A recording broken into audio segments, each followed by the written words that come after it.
beginning to understand it. And say, I'll slide this one over, I think, for a minute. Go back to this one. Okay. I get them both on there. All right.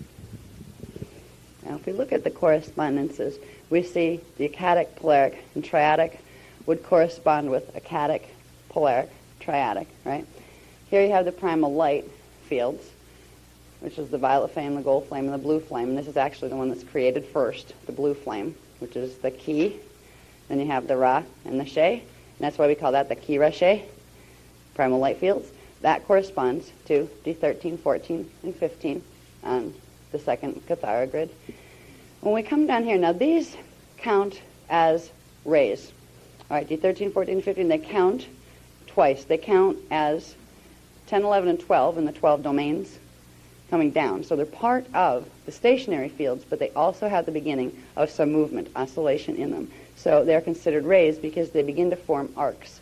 Where there's oscillation and you have standing waves oscillating near each other, they create fields around them that begin to make them bend toward each other. So you have arcs of energy that become electromagnetic force. So that begins in this section, in this biveka-triveka section, where light and sound kind of merge to become dimensionality. So you have your 12 domains, and then you have, counting those last three as 15, 14, and 13, you have 15 rays. These correspond directly to the Kathara grid on the bottom.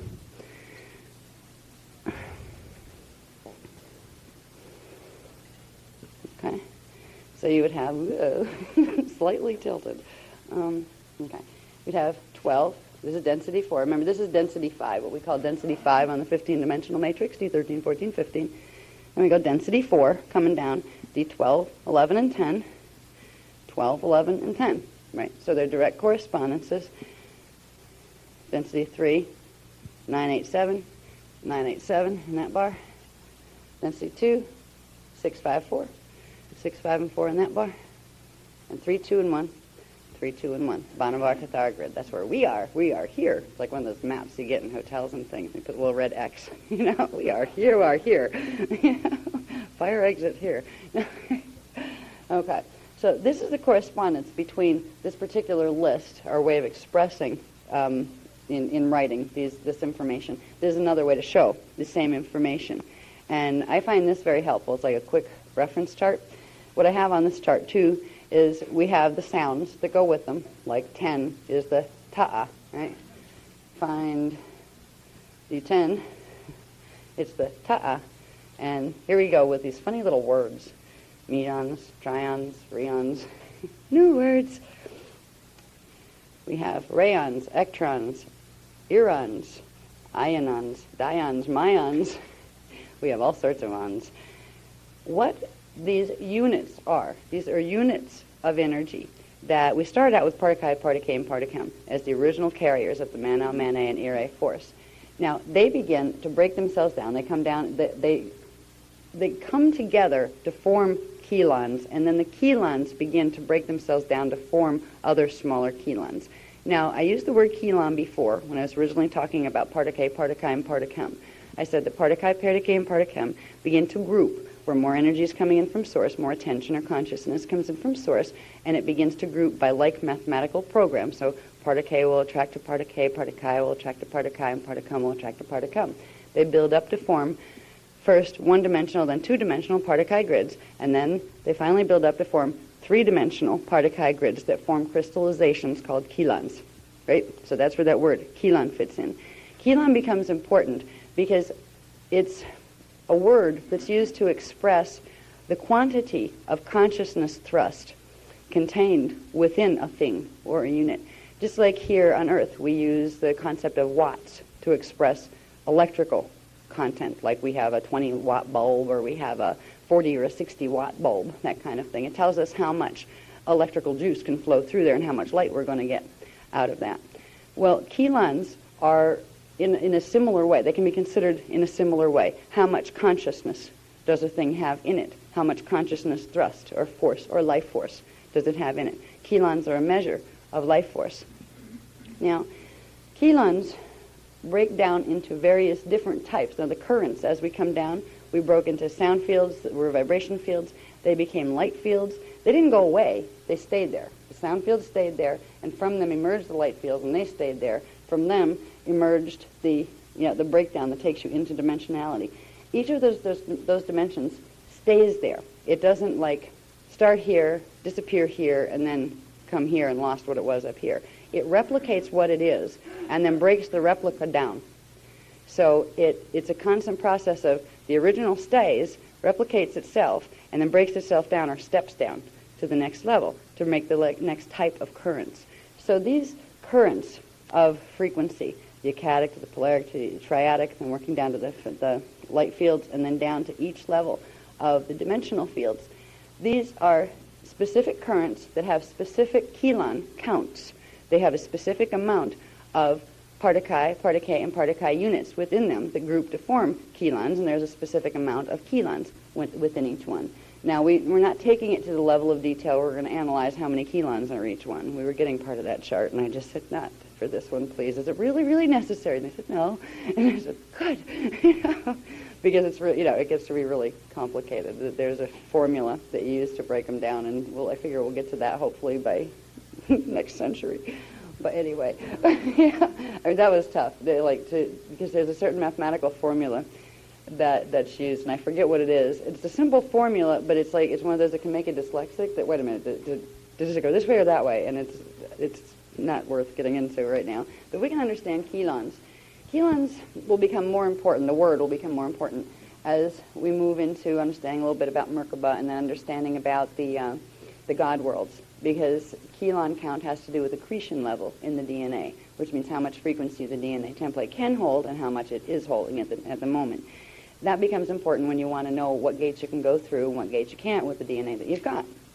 So it's useful to know where the word Kilon fits and compare it to wattage in a light bulb, but it's wattage of consciousness in a template. Okay. Now, when we get back to these, as the frequencies step down, replicate themselves, and then break and polarize their replica to make a smaller set, to break down another set, this is called step-down creation. And it's literally the whole breaks itself within itself down into smaller and smaller pieces. That's how we get the 12 domains, and from the 12 domains and within them emerges the 12 dimensions, which are the flash line sequences. Each step down creates a different type of current. It would have a different sound, like triadic 3, which is created first, would break down. Now that's a Q sound. It would break down into the Q and the K sound. See how that sound broke down into those two, coming down. They're breaking down. The same with the da. It's the ha and the da. Breaks down into those two. So you can see it with the sound tones, how this is what step-down creation is. The one polarizes itself, breaks itself into two. And then each one of those will follow the pattern and do the same. And it progressively creates more frequencies out of what were once an original one. That's how we get lots of ourselves here and lots of here's to be in. It's one source that creates within itself this step down through polarization. Polarization isn't a bad thing unless it's done to an extreme that goes past the natural mathematics that keeps polarity in balance. This system was originally created on a balanced template of polarity where it allowed for movement, it allowed for the hologram to be created, but it had a self-balancing factor to it. If it was also created as a free will matrix, which means free will doesn't mean you have the right to totally trash the whole universe. Now, some beings think that means you have the right to trash the whole universe, but they find out that eventually through their choices, if they act in ways that continually violate the right to be of other life forms, that they will bring onto themselves what they've given. They will end up destroying themselves ultimately because there's a rebalancing factor. We have free will in this time matrix within a preset series of natural laws of mechanics, of the mathematics of the divine blueprint, which was created in a way to allow this to be a perpetual motion, eternal life system. Anything that gets to the point with its free will that starts to jeopardize the structural integrity of the hologram, where it starts to take it out of its original intention, out of Source's original intention. Source doesn't even have to do anything different. It's simply structured in a way that it will begin to rebalance itself. So we do have free will, but it is free will within a co-creative framework. So that means at a certain point, if our free will gets totally out of control and we get totally nuts and psychotic with it, we will end up having it just come back on ourselves to the point where we reduce ourselves back to space dust. And we're still with God, we just don't remember much. We're units of consciousness, we're particle units again floating around, and we don't have the template that gave us our individual expression of the face of God. We are simply part of the sea of the consciousness of the unified fields, which is not a bad place to be. You just don't have any memory of your sentience, of being an individual. You have no memory of your hologram or of any of those kind of things. So it's worth doing some of the work that's required to cooperate in a free will matrix, to get home and remember it. Because why bother going in the first place if you can't remember any of it by the time you get back? I mean, think about it. What would it be worth if we came into densities, had all these great experiences, some of them not so great, learned all sorts of wonderful things that gave us great new creative ideas, and because it's a free will matrix, we were given the gift of being able to try out all sorts of creative ideas. But if by the time you got back up there where you could start using the creative ideas, you didn't remember being gone in the first place, it would be kind of self-defeating. There wouldn't be a purpose. But there is a purpose in this. This was supposed to be a way for Source to explore itself in joy. Now, part of what Source explores, too, is sorrow. Joy and sorrow on the Source level are not perceived in the same way as they are down here. While we're in polarity, joy and sorrow can be very extreme. You can feel very deep pain here. When we are at one with Source, we can comprehend the experience of pain of those within certain levels of densities where that registers as a very real sensation. However, Source and ourselves in the place where we are at one with Source understands the isness of all things, the way it was created to be. It would prefer, Source does have a preference. This is what a lot of twisted teachings tell you. The Source doesn't have a preference. You know, evil and good are all the same and that kind of thing. Well, in a certain way, evil and good are all the same. But Source does have a preference. The preference was set with the creation of this time matrix as a free will matrix that was meant to be a place where beings, where Source could create itself as beings to explore life. It had a certain parameter that as long as that intention was kept intact, then that was good, that was fine, and there was a lot of leeway within there. If Source got into the hologram and found itself in a certain form that wanted to create an experience of sorrow for itself, it had the right to do that.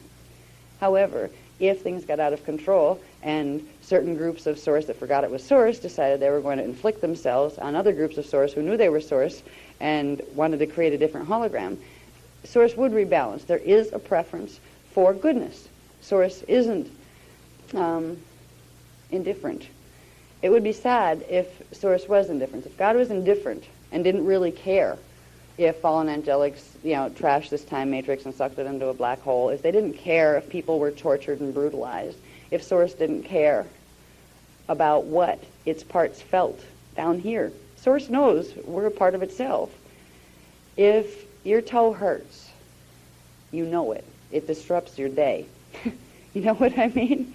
You'll walk around limping. Source feels us, each one of us. So there is a preference for what we call joy here, what we call harmony here.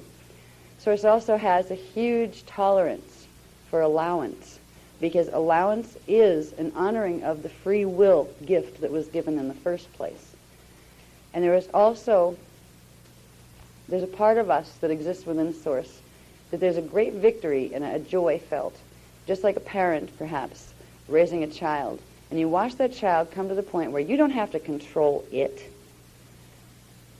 You taught it enough and gave it enough of you that it became a sentient being all unto itself, had its own ideas, and it still made great choices and expressed beautiful creativity, things you might not even thought of creating.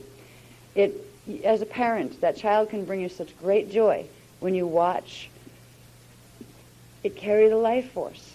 It can also bring you great sorrow if it starts to do really messed up things. Source, the part of us that is Source, that is God, that is always at one there, relates to us, and all of us, even the fallen angelics, relates to us as we might to our children, to ones who went forth from ourselves and are of ourselves. They're part of us. You can feel every little thing, though. Every little raindrop that falls, God feels. The part of us that is God feels every little raindrop that falls. Every little tiny ant that carries a huge piece of bread across what appears to be many miles for ant legs. God feels every movement of that and experiences every cognition that that little ant is experiencing while it's carrying that bread. And it also experiences everything each molecule on that bread is experiencing while it's being carried. We're kind of like molecules here. But we are a vivid impression, sensory impression, within the part of ourselves that we call God. There is a preference for joy. There's a path of joy and a path of sorrow to get home to God. The path of sorrow is going in a way that you don't remember that you had a gift. You don't remember or use the gift of creative expression that you were given. You use it to destroy instead. You use it to put yourself back into space dust, and space dust is holy. It just doesn't remember much. So you lose the joy of being able to go home and know it, of being able to be that child that learns and grows and evolves and learns all these wonderful things that it can bring back to Source and say, look at this, you're expanded now, because look what we got. You take that away from Source as well as from yourself when you choose a path of de-evolution. The path of sorrow is the path of de-evolution, where because a being does not use the primal life force currents in the correct way, or abuses the privilege of having these to use to create with, because it has smaller, usually ego-based issues that, oh, it wants this right now, and even if it, causes harm elsewhere, well, I don't care. That's a distortion of consciousness in the first place. That implies a sickness in the first place, because Christos beings don't even think that way. It's if they become code convoluted and they can't hold D12 frequency anymore, that you can get that kind of extreme in polarity. So polarity comes down to really what these primal life force currents are. These aren't just scientific things that we think about running through our body, but they're levels of conscious awareness as well. Each one of these frequencies carries with it a specific and huge, up here, level of consciousness that belongs to each of us. We wouldn't be here, we couldn't sustain our bodies here if we weren't connected, at least originally, to all of these frequencies up here and what they're connected to as far as getting into like complete expansion into Source.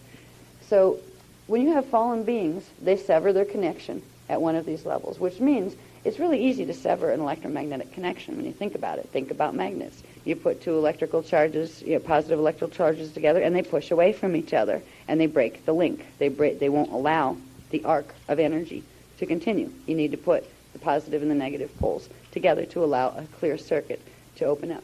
So the beings that don't have their D12 divine blueprint, that they have cut themselves off here, it's because they created an artificial level of polarization here that turned what would be frequencies that should run negative positive electrical into either positive positive or negative negative, where they push away from each other, and they broke the pillar of frequency that comes down. The frequency pillar is always there, but they're no longer plugged into it, so they become finite. When we're dealing with all these currents, it's not just beings, there are universes. These are the currents that create the cosmos, and within the cosmos the universes, and within the universal time matrices. Within the time matrices, the smaller harmonic universes, and then within those many galaxies, and with those many planets and stars, and you work your way all the way down. And they're all shields. You could look at it as one big, if you look up, I don't know how it looks from under it, but from this angle, this light here, what they've done, the light treatment that they've done over here. From this angle, where you're looking at it this way and you're not seeing the light directly under it, if it was circular, if it was round, that can give you an idea of what the unified field is like. It's like if each one of these little plates that are reflecting light was a scalar wave, and they're all arranged in patterns, and the light moves through them and makes arcs through them. If you pictured it as a circle, but more like a bullseye, where the whole big one was there, and then littler ones, smaller ones, smaller ones, smaller ones. You'd have the big ones that are the cosmic ones, then the time matrix ones, then the God world ones, then the time matrix ones, then in from there you'd have the harmonic universe ones, then you'd have the galactic ones, planetary ones, species ones, down to the individual ones. You're always connected. Just like every one of those little panels that reflect light are a part of this whole sea of panels that give you this effect on the ceiling here. If this was the scalar template of the cosmos, you would be one of those panels, those little reflective light panels. We're never, ever, ever separated from God directly, but we may not be able to reflect light. We may not be able to draw those currents in. When we get into understanding universal structure, it helps in one area especially. We're down here and we're running around trying to figure out what we're down here for and where we came from and those kind of things. And we can learn about our body parts, which is important. First we need to learn about what we've got and then try to understand how it connects to what else is up there, out there, through there. But if we want to begin using the true science of creation, the divine science, where we understand these parts, we understand how to run frequency in our bodies, now what do? We understand Merkaba. Okay, Merkaba is a vehicle of frequency, a waveform that we can create by doing certain things with energy in our bodies that will allow our bodies to move between reality fields. If we're down here, we can hop up here if we know how to do a Merkaba the right way. It helps to have maps at that point. It helps to know what structure you're moving into. It begins with understanding just basic, the 7 higher and 7 lower heavens, 7 higher and 7 lower heavens. The 7 higher heavens would simply be the reality fields, which become spheres of, like spherical, actually elliptical spheres of energy within which the hologram takes place. The 7 higher ones correspond to the upper Kathara grid, the 7 higher heavens. They are the 12 domains, and the Akasha form the 3 higher heavens universes and their 3 parallel universes. Okay, so you have, let's see, it's hard to translate this one. This one's hard to describe, but let me see if I can get this down this time. 2, 3. Okay, 1, 2, 3. Okay. Yeah, I haven't done this before trying to explain it in terms of Kathara grid, but I think I can do this, and I think this will help. All right. If we look at the D12, D13 as, or for here, D13, for this one, we're going to do the higher heavens. You'd have D13 as the one big heaven. That would be like, say, number 7 over there on that graph. That would be the one big one that the others exist within. Then you're talking about density levels, okay? So you'd have the 1, then 2, 3, 4, and their parallels, which implies another Kathara grid, a parallel one. Here you go, 5, 6, 7, that are linked together through that one D13 or density, or 5th density, the harmonic universe 5 here. That's the best way to explain this. There's a reason they took us from this understanding this structure with the densities going this way, and then trying to understand it in terms of spheres. Because when we get into the Dance for Love program, we start to understand where those spheres plug into a set of Kathara grids, that you not only have them running this way, vertically with each other, 24, but you have another set that goes out this way, and then that set connects to another thing, and then that connects to another thing, and each one of these forms spherical reality fields, 3-dimensional spherical reality fields. When you take it down here, dimension 1, 2, and 3 would form one spherical reality field, which would be called density 1, right? Now, we would call that a Huva body. That would be down here, a Nada Huva body. So you'd have your Nada Huva body at density 1, then you have your Alpha Huva body at density 2, and you have your Beta Huva body at density 3, and your Mahara Huva body at density 4. They're the lower ones, right? They take place within, so if you look at it, 1, 2, 3 circles. The 4th circle would be the divine blueprint one for this matrix. That would be your big circle here, but you're also talking a parallel. So there's a parallel to this one and a parallel to this one. Parallel light field and a parallel dimensional field. This is where we get our parallel universe, parallel earth, our parallel bodies. We have a self that if we have one here, it implies we have one in the parallel as well. So the 7 higher and 7 lower heavens have to do with the 7 lower heavens go with these frequencies. So to be this Kathara grid and its parallel. The parallel is at a 90-degree angle to the main one. I mean, whichever, depending on where you're standing, is the other one's the parallel, technically speaking. But if we're here, our parallel would be at a 90-degree angle. So it would be sticking out this way. We'll get into this with the maps, the Eka maps. They show that clearly. But I just wanted to understand where these frequencies, here's where the frequencies fit, these lists of frequencies, and here's how they form the 7 higher and lower heavens. So if you just look at the density levels, 1, 2, 3, and then the big one that links it would be density 4 here. And if you take it up into the light fields, you have 1, 2, 3, and D13, 13, 14, and 15 would actually be the big one that the other ones are existing within. So that shows you the 7, and you double it. You double these 3. 1, 2, 3, 4, 5, 6 for the parallel, and the 7th one they link at. So they're sharing the center area. All right, that's where the 7 higher and 7 lower come from. Now, we got lots of different names for the currents here. And again, they're the sound tone frequencies for them. We have, let's see, we already did these guys. All right, the 15 rays, they're the emanations. That means they're making arcs of light, arcs of frequency, arcs of consciousness, arcs of current. We have the D15 violet flame, which was the She, right? D14 gold flame, the Ra, and the D13 blue flame, and that's called the 0 point. And we'll talk about 0 point a little bit more when we get into the stuff that goes with the Akasha, the Eka maps. But we have blue, violet, and gold. You have the Ki and the Ra and the She. Since this was the first one, this is why we climb it this way. Instead of it being Sha, She, Ra, Ki, we go Ki, Ra, She. And this one. Now, when we get into density 4, we're coming down into this one, this Kathara grid right here. We have D12 is the Ma'a. This is composed of units called Rion units. The 11 is called the Hara, and it's composed of units called Trion units. Now, there's a chart I'm going to show you in a minute that shows clearly where the Rions, Trions, Meons, and all those guys fit. The easiest way to understand them is by looking at the breakdowns here in density 1 with the words that we're familiar with: neutrons, electrons, and protons.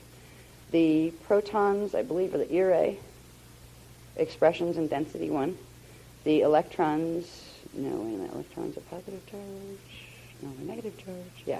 Okay, the electrons are the expression of the Manae in density 1, and the neutrons are the expression of the Manel in density 1.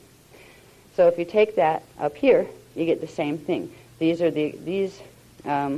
for the prana frequency of D4, it would be called the prana current. It is made of Mayan units, which are density 2 protons, which are an expression of density 2 Irae. So there's a pattern that works all the way up there in understanding them. There's a chart that shows that a little better. It's the one on the atom that we'll see soon. But anyway, that's the 7 higher, 7 lower heavens, the 12 domains, and then 15 rays. These are the primary currents we're dealing with. We talked about before, if you want to cluster them in density currents, you had your triadic, you had your telluric current, your duratic current, your turic current, and your maharic current, and then your Ki, Ra, She, and your Kundalini sound field currents.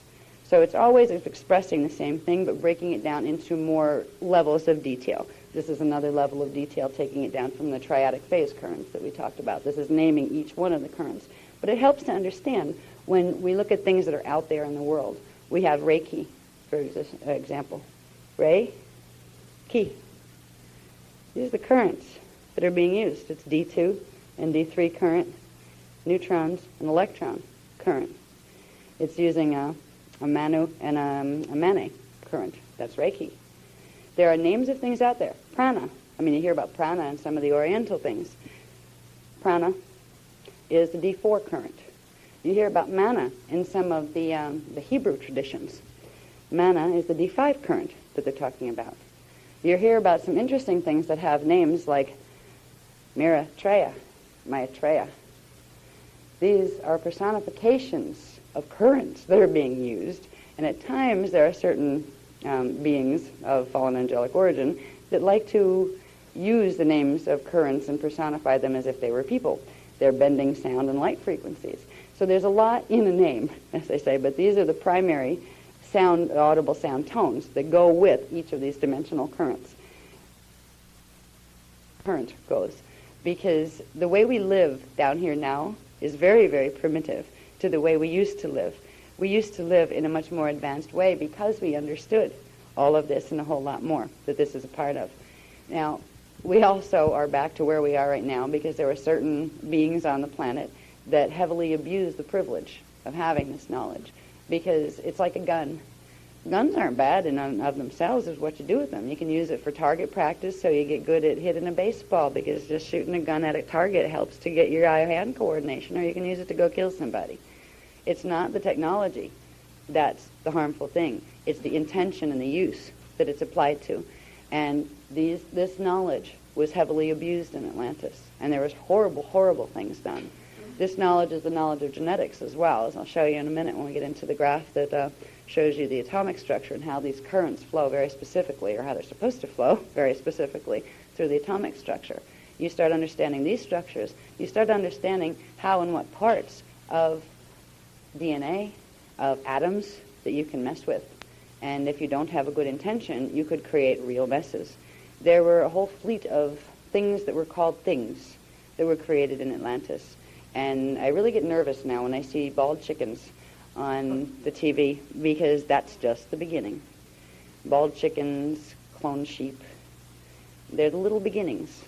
It's Atlantis Revisited. What it turned into there, where they combined things with humans and animals and reptiles and all sorts of things, ET things, put in with human things, and they created a host of beings that were trapped in their bodies. And their templates were so damaged, their own original divine blueprint templates in the DNA were so damaged that their consciousness was stuck in these horrendous body forms that it would take them, some of them, billions of years of evolution to clear and purge the distortions that were put in.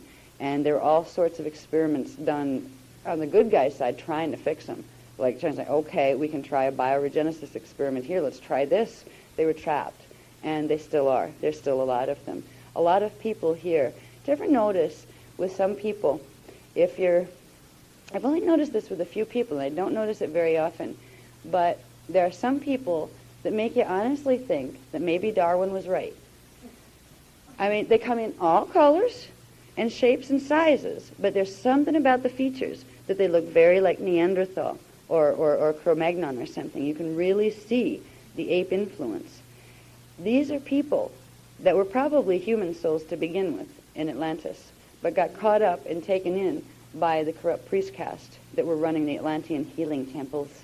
And they did things to them that literally mutated them with other race lines and animal lines. And they got caught in these types of forced hybridization programs and had to evolve up through that form. And they're still bearing some of the forms of it. Do you ever see people that look like birds?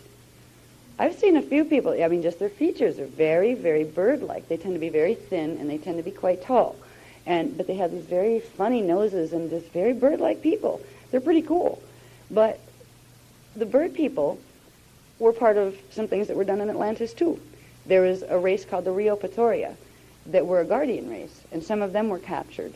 And the Anunnaki had taken some of them and combined them with some of their own to see what they could come up with, because the Rio Patoria had very high coding. They were winged. They were winged hominids that had feathers instead of hair, but they had human-like faces, but more of the, like almost beak-like noses and those kind of things. There are people here on the planet now that are the ones that are trying to clear the Anunnaki mess out of their gene code that are really Rio Patoria people that were part of Atlantis. So anyway, when we get into understanding these currents and things, this is the beginning of what could be a Pandora's box. If you look at the mentality of some of the people out there running countries right now, and you gave them the ability to do some of the things that this knowledge does, they'd be absolutely dangerous. They'd trash the world instantly and just set up their own little empire, and that'd be that. We're being given portions, the portions we need right now, to know how to get our bodies back into health, to know how to build our Merkabahs. We're being trusted with the knowledge so we can begin to make the changes and bring the consciousness that goes with it. We're being taught the knowledge with the spiritual context, with the law of one teachings. That's the only way it was ever meant to be taught. It's a privilege because we're beginning to learn the secrets now. These are the secrets of DNA. The scientists are like driving themselves crazy trying to figure out. These are the secrets of atomic weapons. These are the secrets of all sorts of things. But we don't care, at least I don't, about atomic weapons. They know I don't care. I wouldn't even want the plans. Don't tell me how to do it. I don't want to know because I have no need for that. Those kind of things. But this information is that powerful. This is the beginning of the return of this data. Honey, could you put the one with the big circle up, please? Yeah, I think we'll do that one. Now, this is what I talked about the primal life force currents that we just saw and how they fit into the Cathara grid and how they form the 7 higher and 7 lower heavens and the 15 rays and the 12 domains. We'll bring it down into microvision. This one's on page 17. Yeah, I think it's 17 in your books. It's probably easier to see in your own books. This was a bit hard to do on the computer because I was running out of tiny typefaces that looked different from the others, so you could just see the difference between them. Now, what this is a crooked cell. Okay. This is an atom. Okay? The things we're made of, the things that matter is made of down here. What this diagram shows you is the same currents that were listed on that Cathara grid diagram, the same ones that were listed on the list that had the 7 higher and 7 lower heavens. They have a specific sequence of the wave fields that they form within and around every atom. It's easier probably to see it from your own book. You can simply just see where each of them fit. You have the 0 point. Now, 0 point is the D13 point. If you think about the 2 Cathara grids, you have the one that goes from 1 to 12, and then the next one from 13 up to the Akkatic level 3. 12 and 13 are actually in the same place. They represent 0 point. And D13 is the Manaw force, which is the void that's considered 0 point. And depending on what matrix you're in, the one on top is considered 0 point D13 electrical. And way down below number 1, the Cathara center number 1, would be 0 point magnetic. And they're actually saying that D13 is like this, and that Cathara center takes place within it. So the top and the bottom are connected. And you have D12 and D13 that are actually together, and they form a Vestica Pisces, where they form 2 circles together. And you have the top Cathara grid connected to D13 and D12 through that center place where the 2 overlap. And you have the bottom one connected through the 2 of them. And the 0 points would be where 1 connects into that shared D12, D13 field. And they call it D13 0 point. The D12 is like the divine blueprint point, and there's a level of polarization, and then it goes into the D13. So you have D13 0 point, both at D1 bottom. That one's called the cave of creation. That's where you all have to pass through in the earth in order to get here into incarnation. You have to pass through the stargates to get down into earth as a spirit consciousness. You have to go down into D1 to be able to go back up to D12 and work your way down into the Cathara grid here, into the planetary Cathara grid, so you can get into a body here. So this is the beginning of, we can understand it on the cellular level, but whatever's going on in the microcosm is just a reflection of the macrocosm. We've talked about the Cathara grids in the body. When we get into the Dance for Love program, we'll talk a little bit about the same exact diagrams and how they apply exactly to stargates on the universal level. We'll find out where they're located, and then we'll find out what they're plugged into. And that's where we start to find out where we're going if we want to. And we want to build a Merkaba, and where do I turn from here? Do I turn left or right or sideways? So this is the microcosmic view where we have the D13 0 point. This is the neutron window. Now neutrons go with rheons. Rheons go with Partakai. Partakai go with Manu. Okay, so this is supposed to be a Manu area. And there's supposed to be an area within the center of every atom that through the neutrons, it's not just one hole, it's actually where the neutrons exist within the nucleus of a cell. They would literally open at certain times when certain other frequencies were stimulated to allow bursts of energy of the primal light fields to come through and primal sound fields, so the angular rotation of particle spin could be shifted in the atoms. That was the natural way that we could go through stargates, and we had mobility to move between other time vectors. We weren't phase locked into time. Now the mutation that we've been suffering for, really it began in 208,216 BC, but the worst of it has been in the last 25,500 years, has forcibly closed those windows in the neutrons. It's literally altered the number of protons and neutrons in the nucleus and electrons. It's completely thrown the whole cellular structure out of balance. And it's not just affecting humans. It's affecting everything that has cells on the planet, everything that's built of atoms, which is everything. There's a mutation in the matter base here that was caused by mutations in the planetary grids themselves. And if it's in the planetary grids, if there's an electromagnetic distortion in the planetary grids, every smaller scalar shield within that larger shield will pick up that same mutation. That's what's happened here. What's kind of neat about that is it's kind of sad realizing we've been mutated, and it really wasn't nice what was done here at all. It was allowed so we'd learn and so we'd fix it when the time came. Time is here to fix it. It also means that because every one of us is connected to the race scalar grid and the planetary scalar grid, that every one of us that begins to fix this in ourselves adds a piece of healing to the whole. And particularly if we're running very high frequencies, which indigos and humans were created to do, we can create a critical mass that will help, like a critical mass frequency buildup, that will help to heal the other species on this planet much more quickly than they would normally have a chance to heal. In a normal stellar activation cycle, bless you, everything would have a chance to heal. But in a stellar activation cycle where you literally have some very nasty people coming up from a place you wouldn't want to be, trying to take over the place and causing a lot of trouble, there's not the usual opportunities for healing or for kicking back one's heels and, wow, let's watch the stargates open. There used to be a romantic flair about stellar activation cycles. It was party time. It was a great cosmic party. Everybody was happy, and it was like, really light, love, and clueless. And it was great because in the old days, it was okay to be light, love, and clueless. It was a great place to be. It was called innocent. It was before we learned things the hard way. Right now, we can be light, love, and we really need to be aware, or we're not going to get a chance to find the innocence again. But we're going to do it. And this is part of it, is learning about how those currents that you can see on a diagram and you can actually feel when you start to play with them, what are these things? Is there an order to them? Yes. They're not just some big bang and some current started to flow around the universe and there they go. They made people and like pond scum and all sorts of different things with nobody creating this on purpose. This is the divine scheme of things, and it's eloquent.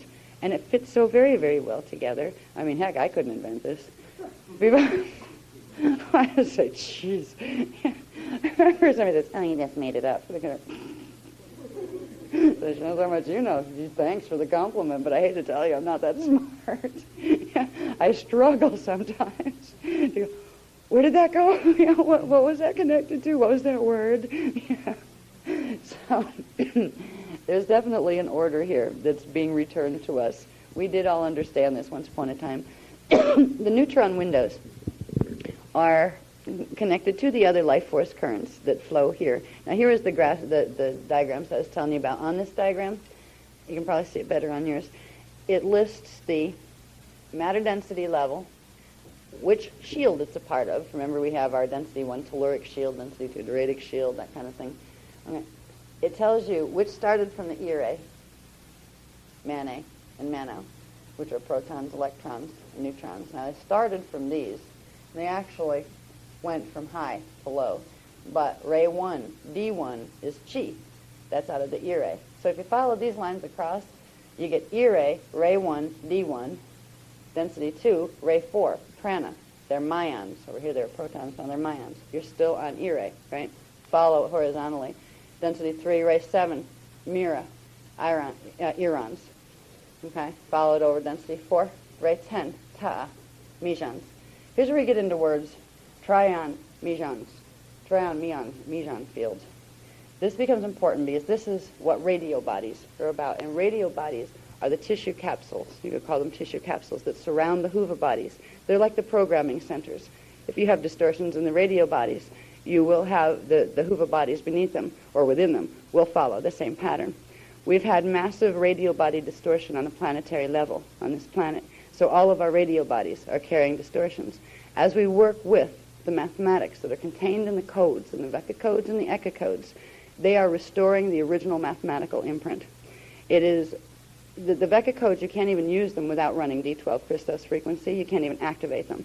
Once you begin activating them with the D12 frequency, it's the fastest way to put the mathematics right back in and not wait till the D12 builds up enough critical mass to get down there and eventually it'll put the whole mathematics in. You're saying, here you go, here's the mathematics. Get it back in there fast. What the mathematics will do is reset these currents to their natural order, which means they're going to begin to affect, and it'll start high and work low, they're going to begin to affect first the trion-muon field, and the rheons are the Manu particles, or ionic particulates, as they call them.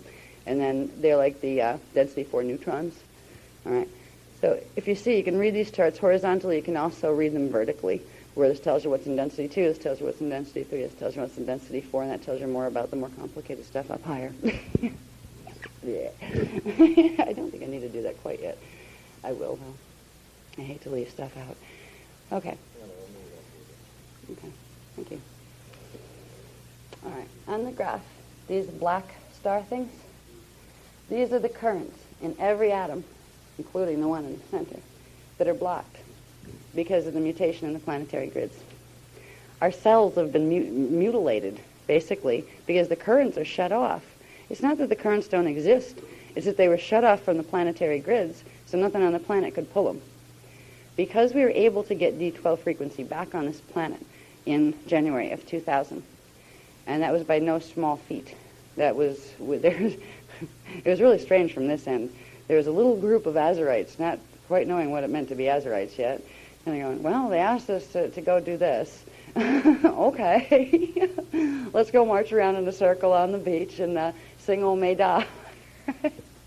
I mean, all in good faith. I think every guardian carries a little bit of light, love, and clueless, because if you feel you're working with good guys and you don't quite get what this is about, and it seems silly, and your neighbors are probably going to laugh at you, but you figure, hey, I can feel there's something important here. Boy, we had no idea how important it was. We were told later because it was on security clearance, because if they'd released to us any information that the guardians give to us, it's released into the lower densities, which means other things can pick it up, just like kind of like they have those spy satellites that can grab that signal and bring it over here, and the fallen angelic forces can find it and do stuff to stop it. So we didn't know the whole big story when we helped on our end to anchor the frequencies. But the guardian races, since the Atlantean period, have been planning to anchor the D12 this time. This time, when the stellar activation cycle happened, it had to be done, because if it wasn't done, this place was going to go down into the black hole matrix. So we participated, clueless as we were. We had this really nice song. We were working with DNA. We understood that. We understood something important was happening with the planetary grid, something about stellar bridges anchoring and things like that. We didn't know that it had been since 208,216 BC, since the last time D12 was anchored on this planet. We didn't know that then. It was quite a surprise to find out. Wow. I mean, we really helped with that. Cool. I talk about clueless. Now, on some level, we did know. On some level, we did, but we couldn't access that part of our own consciousness, because just knowing that here would put it in a space where the other side would know that we were going to try to do it, and they would try to stop it. Because the last thing in the world the fallen angelics wanted to happen this time was for D12 to anchor here. Because then it was almost like the game over button. Because they can mess with it until it hits critical mass, but once it hits critical mass in the grids, they couldn't override it. There's a whole big drama that we'll talk about in the Metatronic workshop that's happening because of this. It was like little underdogs that they thought they'd stomped on, and they didn't think there was enough of that gene code left on the planet to even cause a problem. They were planning on this big war between the Draconian races and the Anunnaki races over who was going to control Earth's Templar and who was going to get it. And all of a sudden, these human and indigos pop up out of nowhere. They thought they got rid of them a long time ago. And we got the D12 running in the grid right out from under them, and they were not happy. Because they didn't think, they figured that, we weren't even in the game at this point, because there were so few of us comparatively, or so they thought. They thought they had control of most of the humans, but they actually don't. Anyway, we'll get back to cells and atoms. Don't mind my tangents. I hope that doesn't bother you. If it does, just let me know, and I'll try not to do that. Good. Sometimes you have to bring me back from my tangents because I forget where I was when I got there. No, actually, I'm pretty much here. Anyway, when we're working with the Vecca codes and all of those things, the object is to clear our Cathara grids, bring the programs back to normal, which clears our DNA and bring that back to normal, which begins to clear those blockages in the primal life force currents, the primal God forces. These are also currents of consciousness. We wonder why we can't remember who we are, where we came from, why we got here, where we're going. It's because all that information would normally come through these spaces. it would come into our bodies in those spaces. But those spaces are blocked. It's like there's a dam put up from the frequency and it can't come through. So as we work with the Vecca codes, we're going to progressively open those things back up. And we're going to open up the neutron windows. And I keep asking them, what's this going to look like? I mean, I've already had, like, bumps on my head and then hollow spaces form and, like, little weird oddities happen here and there. But then they go away. I felt, different changes. You felt them, too, haven't you? Did you get cracks? I know a lot of people were getting head cracks. Did you get any of those? I think you did, yeah. Yeah, my head cracked. I got a crack that runs from right here over my eye. I thought it was a vein one day, because you know how you can see veins sometimes in your forehead when the light hits? I thought it was a vein until I felt it, and it's like, it's concave. It goes in. It's a hole in my skull. It's a crack that runs all the way up here and all the way up to the top. I guess my head and my brain grew. I need to make room. Yeah. So there's a lot of things. I'd love to be able to tell you, okay, phase 1, you're going to do this. Phase 2, you're going to do this. I haven't a clue of what this is going to look like. I know it's good, and I know it's coming back to our normal selves. Now, I also go, our 12-strand normal cells. Last time I recall, they were 7 to 12 feet tall, and were about, we're 3 times more dense, so they're like 3 times less dense. And they could do all sorts of neat things like levitate.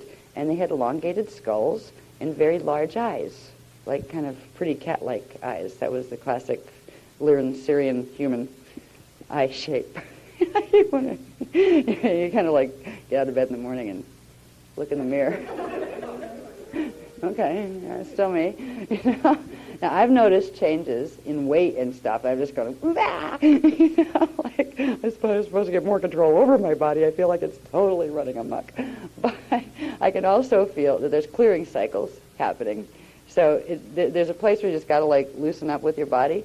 Even if, you may have, you may get periods of purging, where you don't feel well or something like that. Or you may get manic and you're just wired all the time, or you may get absolutely exhausted where you have no energy and you could sleep for 6 years if somebody let you, that kind of thing.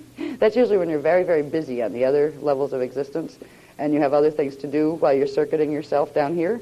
So you just lay the body down and bye, I'm busy. And if you ever wake up in the morning where you're more tired than when you went to bed at night, that's because you've been really, really busy when you were out. And it's kind of like you come back to go to sleep, and unfortunately you have to drag the body around and do something. So there's all sorts of weird changes. But we are beginning to go into the cellular level with this at this point. I mean, it always did, but they're showing us now where this stuff they talk about with Merkabas and primal life force currents and kundalinis and ankaranas and all those fun words, what that has to do with anything that's known in the 3D world, right? Atoms are known in the 3D world. All right, science even proves that. They know atoms exist. And this is what the structure of the atoms are. This is where the currents are supposed to run. You have the ray, the D3 neutrons. You'd have the tray of the D6 ions, the chi, D1 protons. And if you see the ones that are turned on, they're the ones science has identified already in the cells. They know there's protons. They know there's neutrons. They know there's electrons. And they know basically where they are. What they don't know is there's supposed to be all these other ons. Myons, dions, trions, rheons, electrons, ectrons. I like that one. That has to do with ectoplasm. You ever hear the, the mediums and stuff where there's weird hairy stuff hanging in the air because something came in? Ectoplasmic residue. They're talking about these guys from the Maya, the D8 ectrons, which I believe are D8 electrons. Yeah, I think so. Let's see. Yep. Electrons. Yes. Yeah. I can't see these very well. I need my glasses for that. Anyway, that's where the atoms fit in. Now we'll get into radio body. And there's some of this. There's one part is worth reading. Okay. Okay, yeah, I guess we'll do the radio body diagram now, please. Let me take a sip of soda. Yeah. Mm-hmm. Okay. The radial body tissue capsule and the radius. Okay. when we get into radial body, what we're talking about are some of the more advanced currents, let's say, or units, ionic particulates, the trions, the rayons, the mesons. These form a pre-light, pre-sound field around the smaller currents. They're breaking down. If we look at the diagram that we were just on, we have in density 4, remember density 4 is the divine blueprint, right? We have D10, the ta'a, which is an aspect of the ire, are mesons, all right? We have the D11, hara, which are trions, which are density 4 electrons, and we have the D12, ma'a, which are rayons. Now, these units, the trions, the mesons, and the rayons, form the basic structure of the radial body currents. The radial body currents are the tissue capsules that surround the frequency tissue capsules, and they're also ionic particulate capsules. They're made out of those units of density 4 frequency, and they hold within them the smaller frequencies of the densities below them. These are what are called the radial bodies. You have smaller radial bodies around each density level, and you have a large radial body around your 12-dimensional self and then your 15-dimensional self. The radial bodies get really fun when you take it up into the God worlds, because this is why they were teaching us about radial body. Doing these diagrams, it's like there's so many radial bodies within radial bodies within radial bodies. When we're looking at the diagram about the 7 higher and 7 lower heavens, those circles represent radial bodies, and within them there would be 3-dimensional universes, harmonic universes. This structure goes all the way up to source this way, to the point where there is, and we'll get to that diagram when we're in the Dance for Love thing, there is something called the God seed. And it's interesting because there's another type of seed that's half of a God seed that a lot of people have been presenting as the only God seed. The God seed begins with 15 spheres, 15 radial bodies. That's what we're going to do when we get into the Eka maps of the God world gates is we're going to take it from where we are, which is in the 7 lower heavens, and actually the lowest heaven, the 7 lower heavens, in what are called the Veka worlds. We're going to take it all the way up to source in the original individuation, which takes you up to the God seed in the first 15 spheres, in the first 8, and the first 2 and 1, and back to 0 point. All right, so we're going to show where all of those fit. The radial bodies are the definitions of the spheres. They are the outer layers. And in a natural structure, you would have trion field, the light field, and then inside of it you'd have the meson field. Outside of it you'd have the void, and inside of it you'd have the void. So it would go little void point, then you'd have the ire field, which would be the meson field. Then you'd have the mane field, which would be the trion field, and then that would be situated in another void, which would be the big one for that set. But that other void would be the little one for the next set up. So there's spheres within spheres within spheres. This is how it's all taken place in the same exact space. This is why everything in existence, and this is what's a rush. I mean, it's really hard for the 3-dimensional mind down here to go, okay, all right, I could deal with simultaneous times, like space. Great, time is like space. I know space goes like this, so if you're here, and like this is New York, this is California, you can move between them. Okay, I can get time, right? But then you say all space is in the same place, and totally, wait a minute. Yeah, that means all time's in the same space too, right? Yeah. It has to do with angular rotation of particle spin, where all of these energy fields that create holographic bubbles to walk around in actually exist in exactly the same space, but they're at a different frequency and a different shift in the angle that their particles are rotating at. And if you want to move between one and another, you simply shift that angle. Oh, the theory sounds good anyway, right? Simply shift it. Yeah, right. Okay, particles now shift. And they still sit there. You know, there's things you have to do to your body to get them to do that. And that's what excuse me a minute, I have to take a drink. Getting parched. But the radial body is the key to understanding how the spheres within spheres within spheres fit. And it's also the key to reprogramming things out of here, out of our sphere that doesn't belong in there.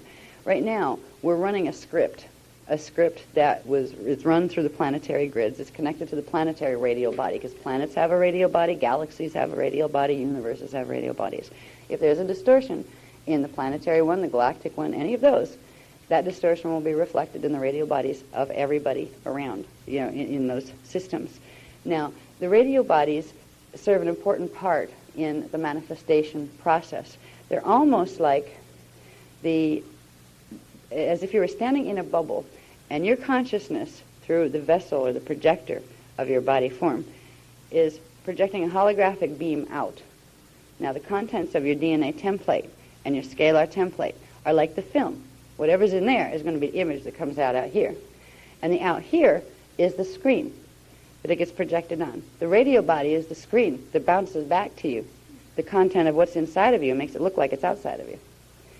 If there's distortions in the radio body, stuff ends up out there that doesn't belong there. It also means stuff that's there is stuff in here that doesn't belong in here, in the DNA template, in your scalar template. What's been done here is quite amazing. I mean, just these guys must be really, really smart to be able to take technologies like this and do the horrible things with them that they've done. Because, it takes a lot of brains. I know how hard it is for my brain to just keep up with how it's supposed to work. Forget how to make it work in a different way that it's not supposed to work. You have to understand what it's supposed to do and then make it not do that. That's even harder. But there has been a progressive splicing in or grafting in of radio bodies from other planetary systems in the fallen matrices. When I talk about phantom matrix and Wysadek matrix, these are black hole systems that imploded on themselves and then reorganized in a chaotic form the pieces of the blueprint that they had left. They've literally, progressively, and consciously using technologies, crystalline technologies based on chelantic science used the wrong way, have progressively spliced in portions of the radial body of Nibiru and a couple other planets into Earth's planetary grids. So literally, we're starting to walk their hologram. We've been fighting their wars for the last 25,000 years, where, humans don't remember who they are, and they're just getting motivated to go kill each other on behalf of territorial conquest, who's going to get what stargates by the next stellar activation cycle. That's what this all has been about. We have some major healing to do. The planet has some major healing to do. What's nice is, because we have D12 frequency available now, finally, we might not be able to fix the planet instantly. That's going to take some work, and it's probably going to get a little rough out there in the next 10 years. But we can begin to fix ourselves. We work with the Vecca codes. The Vecca codes work directly with the radio body. They directly put back in the original mathematics, which overrides any of the distorted mathematics. So progressively, step by step, we can bring back the natural mathematics into our radio body, which will take it right back into our Cathara grid template, and it's one of the fastest ways to reset everything back to its original divine blueprint. Now, let's see, there's the manifestation process here. It's interesting. The radial body transduction manifestation sequence. This is a process basically by which thought becomes physical stuff. Let me see here. I get on this side of it. Here's basically the process, and I've kind of taken it down little step by step in little drawings. This is primal life force current, Partakai units, of the planetary Merkaba field. The units of consciousness, primal substance that we talked about. You have Partakai, and Partakam units, Cathara template, Maharic shield. That's the thing is over here. Now, this is showing the parts. These parts do this sequence. This is how consciousness and energy move into manifestation. Let's see. I think this is the one. Right. This is the line I'm looking for. The primal life force currents. They start at the primal life force currents, the Ire, the Mane, and the Manu. Actually, Manu, Ire, and Mane, to say it in the right order. Start there. They break themselves down into all those smaller currents that we talked about, the 12 domains, 15 rays. So they're primal life force currents, 12 domains, 15 rays, those guys. They go from there. They go into the planetary Merkaba field as Partakai units, antimatter units. Okay. Now we'll talk about Merkaba fields a little bit after this, but they're spiraling vortices of electromagnetic energy, sets of one counterclockwise, one clockwise, rotating spirals of energy that form around all things. We'll talk about Merkaba fields in a little, but it goes from primary life force currents through the planetary Merkaba fields, and you can look at them as a circulation system. These are the vehicles that take energy and move it they take those arcs of light that were formed from the Partakai units and begin to bend them into spirals and send those spirals moving down. And they're really just flash lines, but now they're spiraling flash lines. They were just arcing flash lines before, and now they're spiraling flash lines. And this is all in the mathematics. What makes the arcs turn into spirals? This is the mathematical coding that was set in the original first Kathara grid that the whole cosmic matrix was structured on. So we have primal life force currents into the planetary Merkaba fields as Partakai units, which are the antimatter units. Then it goes from there into the Kathara grid as Partakai and Partakam. So it polarizes there, goes into the Kathara grid, and the Partakai units polarize into Partakai and Partakam. Then it goes into the Maharic shield, divine blueprint. That's your D10, 11, 12 shield, your Maharic shield, right? Goes from there, and we're still at the planetary level, though. This is energy coming into the planet. Before it gets to you, it goes to the planet, unless you direct it the other way, which you can do. You can pull it directly in you and send it to the planet. We've been doing that. But its natural flow is it goes through the planetary Merkaba field, goes into the planetary Kathara grid, goes into the planetary Maharic shield, divine blueprint, then it goes into the Kelon morphogenetic thought form field. This is where the Partakai units, Partakai and Partakai, break, polarize to form Partakai and Partakam. They collect and group together to form Kelons. Now we're these little guys, the Kelons. Okay, that's where we are in pictures. All right. Okay. The Kelon field is also referred to as the crystal body, or the crystal thought form field, because it's literally the first place where thought or intention crystallizes, where the consciousness starts to crystallize, which is the first place where it begins to take on form. Okay. Then it goes from there to the Merkaba fields within like your body or a plant's body or an animal's body. And it goes from the personal Merkaba fields into the Kathara grid and the DNA and the RNA template simultaneously. What's kind of neat is your DNA is the RNA of your antiparticle double and vice versa. You're directly connected. Remember, space and time are actually illusions, right? It's all in the same place. Your antiparticle double exists at a 90-degree shift, an angular rotation of particle spin, but you're technically in the same place. It's kind of like, I picture Gumby dolls stretching. Like you're linked by the DNA, but you do have free will. You don't follow each other completely, but you tend to do a version of whatever each other is doing, because thoughts flow between you. They actually come from there to you. There's a whole sequence of how energy flows through the light fields and then through antiparticle universe, then back into our universe. It's actually the manifestation sequence. So where do thoughts come from? A lot of times they come from parallel Earth. And where do they go? They go from here into inner Earth. Yeah, the keys to manifestation. We're learning them piece by piece. Okay. Anyway, so it goes into the Kathara grid DNA RNA template. From there, it goes into what are called the axiom lines, or the axis A or axis B tonal lines, which are the main vertical lines in the body. All right, in the Kathara healing program, somewhere here, somewhere in your chart, there's a chart of the axiotonal lines. They're not important for this discussion, but this is where they fit.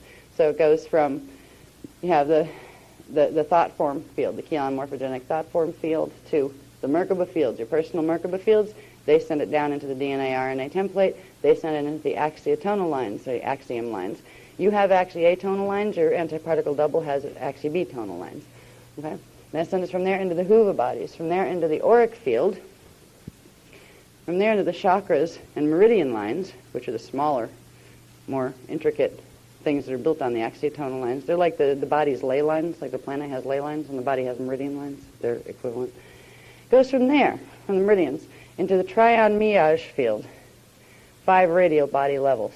Now the 5 radial body levels are the ones that go with each of the 5 density levels. All right, your density 1, 2, 3, 4, and 5, from D1 up to D15. So that's where the energy goes into there.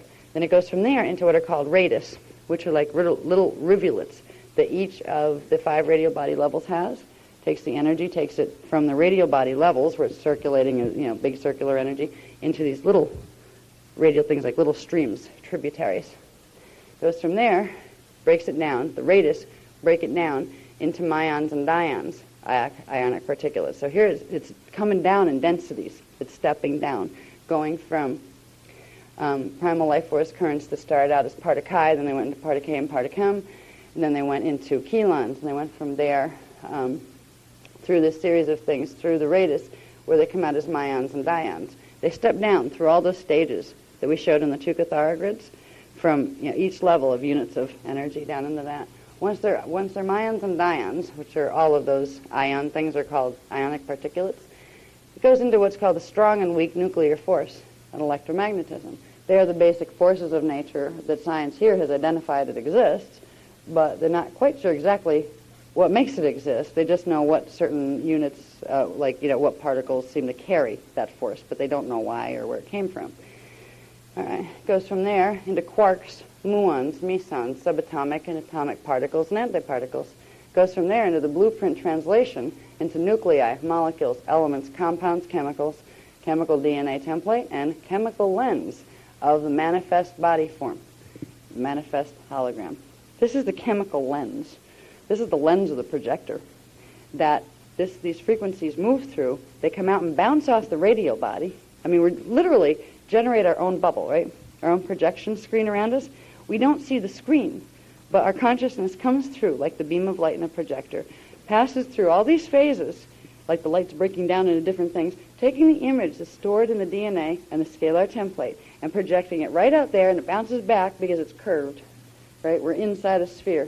So it takes it and goes and bounces all that light back, and we see it as an externalized hologram. We are literally walking around in a hologram. And it's amazing because the mind goes, wow, it really does make sense when you think about it, but it doesn't change the fact that you still feel stuck. I mean, I do. I remember when I could go through Stargates whenever I wanted to.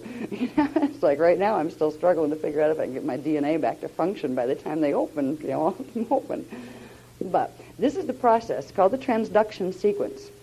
The radio body has a huge role to play in this because the radio body is the thing it bounces back off of.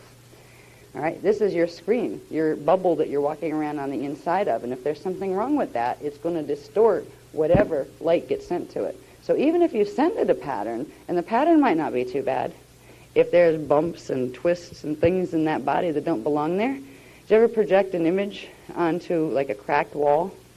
Like one of these, you project them on a cracked wall, and you get all these like weird little twists, like you have a picture and the picture's all twisted and distorted because of the cracks in the wall bending the light in different ways where the image doesn't come out the way it's supposed to. That's what's happening with our radio bodies. So if we can fix the radio bodies and work on the DNA template distortions at the same time, we can bring ourselves back into integrity. And integrity means getting those neutron windows opened, getting ourselves to the point where we get to be multi-vector again, because we were created as multi-vector beings, meaning we were not supposed to be phase-locked into one time vector where we were born there and had to die there. We were not supposed to die. We were supposed to be able to be breatharians and move wherever we wanted to because we were the guardians of this time matrix. We had a job once upon a time, Yeah. So anyway, we're in the process of learning what it means to get those things back. Now, there's quite a bit more on the radio body in the pages of your writing. We don't have to go through each page of this for our discussion, but there's a couple pages I want to touch on because they're of primary importance. Let me see. I think I want to do this one.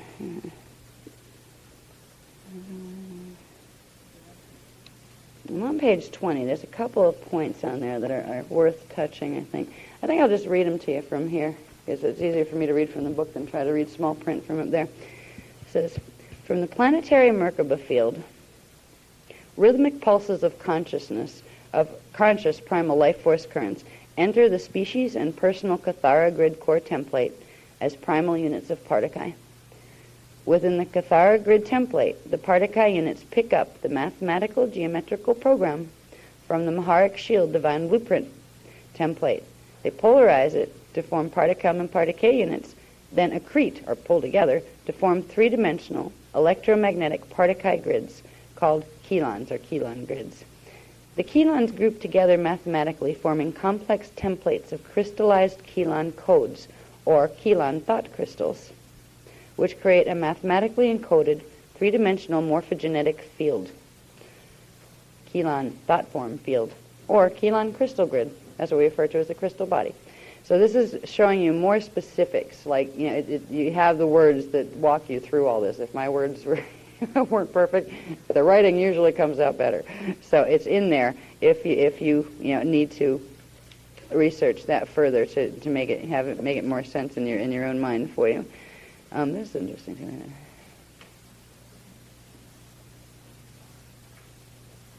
Okay, yeah, I needed that. All right, let's see. Oh yeah, and there's a really mind-boggling section here that you can play with at home if you like. On page 22, I think it is. It's really the rest of the section that starts on 20. It gets into memory tiles and all sorts of stuff, and I'm just yeah. When I have time to actually read that again, it's really, some of it's really complicated. It basically tells how pulses of consciousness come in, how they interact within the radial body system, and how as one pulse is coming out into projection, the one that just came out before it comes back in and gets sent back. It's like the breathing in and out of the hologram, where one moment point in its picture gets projected out, and at a certain point of its projection, its expansion, the next one starts to project out from the Kathara template, the next pulse of consciousness. While that's happening, this one begins to turn around. So this moment point of your hologram starts to contract while the next one's expanding. And we see it as a linear progression of moments, like a bunch of photographs strung together just at the right at the right sequence of time. So you can see them as if they were moving. That's exactly what they do in movies.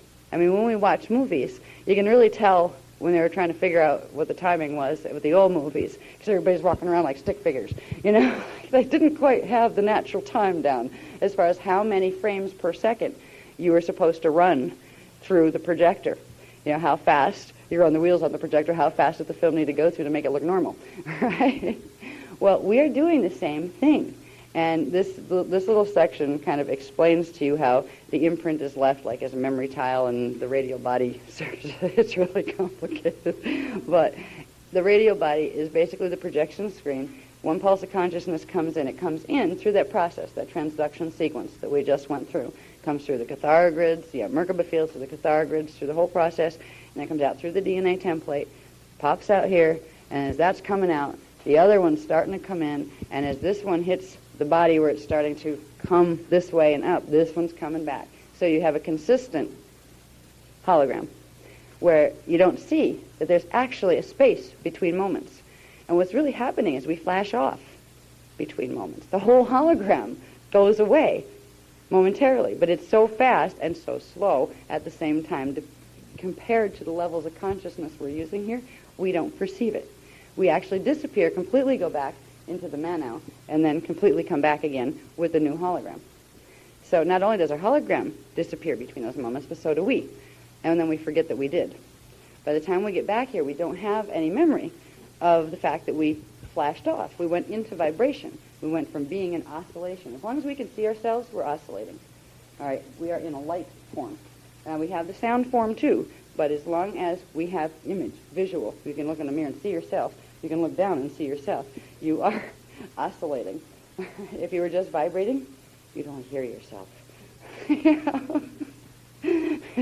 Vibration goes with sound, all right? Oscillation goes with light, like with projection. Okay, one is contraction, one is projection. So we're really a balance of the two right now. So it's like, what do you look like when you get all the way home to God? Nothing. You don't look like anything. What do you sound like? Nothing. But you're everything. It sounds weird down here, but in order to become everything, you have to become nothing. And nothing is everything. And it actually sounds like a riddle when you play that around down here, because you're, yeah, right. But it's experiential. After a while, if you play with meditation for a while, you can find these spaces. You really can. It's like, okay, where is the cosmic no thing that is all things? Where is it? I know it's in there somewhere. No, you're in it. Oh, okay. You can start playing with your own higher consciousness and asking for the experiences. What does it mean to experience no thing? What does it mean to experience all things? It means no thing. But that doesn't mean absence. It's like the most, it's so rich you can't even put words on it. It's so huge. I don't think I'm going to go any further with that. But anyway, the cosmic no thing is what we all emerge out of continually, and what we're all going back into. That's what it means to go home to God. But when we go home to God, what do you do then? Then you pick another hologram or something. It's like, okay, been there, done that. What other type of realities we got to do here? And honestly, that's kind of what it's like. Like, what does it mean to ascend? I was fortunate that I have the memory of the last time that occurred in my existence, and I was a person named Miriam. And I remember going so fast, it was like taking a train that went 6 million miles an hour, that I didn't even get to see any scenery on the way home. I just literally blew myself out of matter here, and was in the no-thing space, which was the everything space. And it was a great space to be in. I mean, I had to come back, though. I mean, I did that in order to be able to come back with some information. But it's an amazing experience. It's experiential. And a lot of you probably have done this, even like in this life cycle, this series of lifetimes. All of us did it somewhere. All right, we're all ascended masters from someplace or other. But in this particular time cycle, some of us haven't, like some have come in, but haven't gotten all the way back out yet. But anyway, I would suggest taking the slow way so you get to see the scenery. That's one of the things I'm doing this time. Like when it comes to, gee, well, what do you do once you realize you can activate DNA, you can get your currents going, you can activate your Merkaba? Okay, you can go into Inner Earth. And let's just say you're lucky enough to be one of those that have the indigo type 1s that have the really intense DNA templates. They have like from 37 to 48 DNA strand templates. That means you could hold all the frequencies to go all the way up through all the God worlds. What do you do with yourself? Really? Do you run home just because you can? Or because you realize you can? Does it change what you want to do? When we're here and we think we're stuck, the first thing we want to do is get the heck out. Want to go home at 1 minute with God. Got to do it. Got to be there. But when you realize you can and you realize you're here already, this is the big kind of like emotional body. What? Is you realize at a certain level, it was always here with you. At every moment, you are in it one moment. You were just tuned out to what that felt like because you didn't have the frequencies running through you. So it becomes a whole different trip where you're not so much worried about getting home and, you know, how you're going to get home and if there's going to be an angel to take you there or anything like that. Then you really start to think, wow, so this is a free will universe. Wow, I can create. What do I want to do? So there's a whole lot of options. We're going to get some of those options within the next 10 years because there are portals opening to Inner Earth, and some of us will be invited. And it is an invitation thing right now for the simple reason that if they let everybody come in, Inner Earth would look as bad as this place does right now. Because there are beings right now that would violate terribly the Christic civilizations that live there. It was a big risk for them to contact us in the first place because this is a quarantine planet right now. It is like a virus, the way people behave here, because there's so many of the Leviathan races here that are under the influence of the fallen angelic races. They're dangerous, even if they don't want to be. So the races that have moved past that in their evolution love us very much, but they have to be very careful in how they help without just letting themselves be destroyed. But there's going to be a time when invitations are given. This is what the contact course is about. That's the beginning, the people that work with those courses and work with these frequencies, because you're not going anywhere unless you can ride the boat. And the boat is your Merkaba. They're not even going to bother inviting anybody that can't be taken through a gate without imploding. They're not going to implode you to get you there. It's not worth it because your consciousness goes boom too, and then you have a whole bunch of messy evolution to do just to get yourself back together into an animal form. It's not worth it. So, anyway. Okay, we got to 24. I think that's the next graph. Oh, that's right, you don't have no. Okay, you go from the planetary Cathara grid through the solar shield. I mean, they're going through the solar Cathara grid as well, so it comes down through the sun and into the planet, from the Cathara grids into the shields, then into the planetary Kelon crystal body. That's where the energy is in the form of Kelons. So you go from part of Kai to part of K and part of Kum that runs through here, then it goes into Kelons. And here's where Merkaba fields fit in. The Merkabas spiral this energy and begin to break it up and bring it down into the planetary axiom lines, which is the atonal and axi-B-tonal lines of the parallel and this universe, which means it breaks it down into particle and antiparticle at this point. Takes it from there into the planetary Hoover bodies, and vortices on a planetary level do the same thing as chakras. Okay, so the planetary body structure is the same as our body structure. It's called the planetary Templar and the inner Templar, and they are reflections of each other. We're the microcosm of the planetary macrocosm. Okay, now we go into the planetary Hoover bodies, the vortices or chakras, and ley lines or meridian lines. Goes from there into the radial body and the radius, which are one of these little guys here. And the radius break the frequency down into myons and dions, and they come through into what are created as the Platonic solids. They're called the Platonic solids because what Plato talked about them. Pluto, that's the dog in Disney. Not Pluto, Plato. There are actually supposed to be 12 solids. There are only 5 that were identified and that most of the Anunnaki systems teach. This is part of the mutation that's there. In the mutation that's taken place here, a natural Merkaba field would have, for each dimensional band of it, it would have 12 subfrequency bands. It would be base 12. In the twisted Merkaba that partially affects the planet right now and everything on it, you have, not only do you have what should be the base magnetic one, all right, it's supposed to be the bottom one that spirals energy up and out this way. They've reversed this, put this one on top, and put the electrical one on the bottom, so it completely messes up how the feed's supposed to be. But they've also taken out, for each dimensional band, they've made it a base 8. And they've shut off half of the base 8, making it a base 4. This goes right down into the gene code. Right now our scientists tell us that everything on the planet has a base 4 genetic alphabet, which means there's 4 nucleotide base chemicals that make up all the pairs that make up the chemicals that form our nucleotide bases in our DNA that are our chemical structures. The reason we have, everything appears to have base 4 DNA is because the planetary Merkaba is shut down. It's running on technically a base 8, but half of the base 8 is blanked out by an extra level of polarization. What is happening right now in the particular drama that the planet's involved in is the ones who did this in the first place are trying to turn on the other half of those base 8 that are in reversal. They're running where magnetic is where electrical should be and vice versa. And the mathematics are running backwards, which is the imprint of the black hole system. They're trying to activate the rest of the 8, the other half of the 8 that were turned off, so they can literally rip half of our Merkaba out of its original structure and pull the system all the way into the black hole. And not just us personally, but the planet and the particular 15-dimensional matrix we're in. They're after 11.5 dimensions. And anyway, the Merkaba field, we're going to talk more about this because this is the basic structure of a Merkaba field, which is the 8-pointed star. We call it the 6th star because technically, if you look at it this way, it has 6 points, but it really has 2 other ones, one coming in the front and one coming in the back. So it's 8-pointed. It's a star tetrahedron shape. That's the beginning. That's a baby Merkaba. That's the first phase. It's called a Veka Merkaba, and it can go in 2 directions. It can go vertical or horizontal.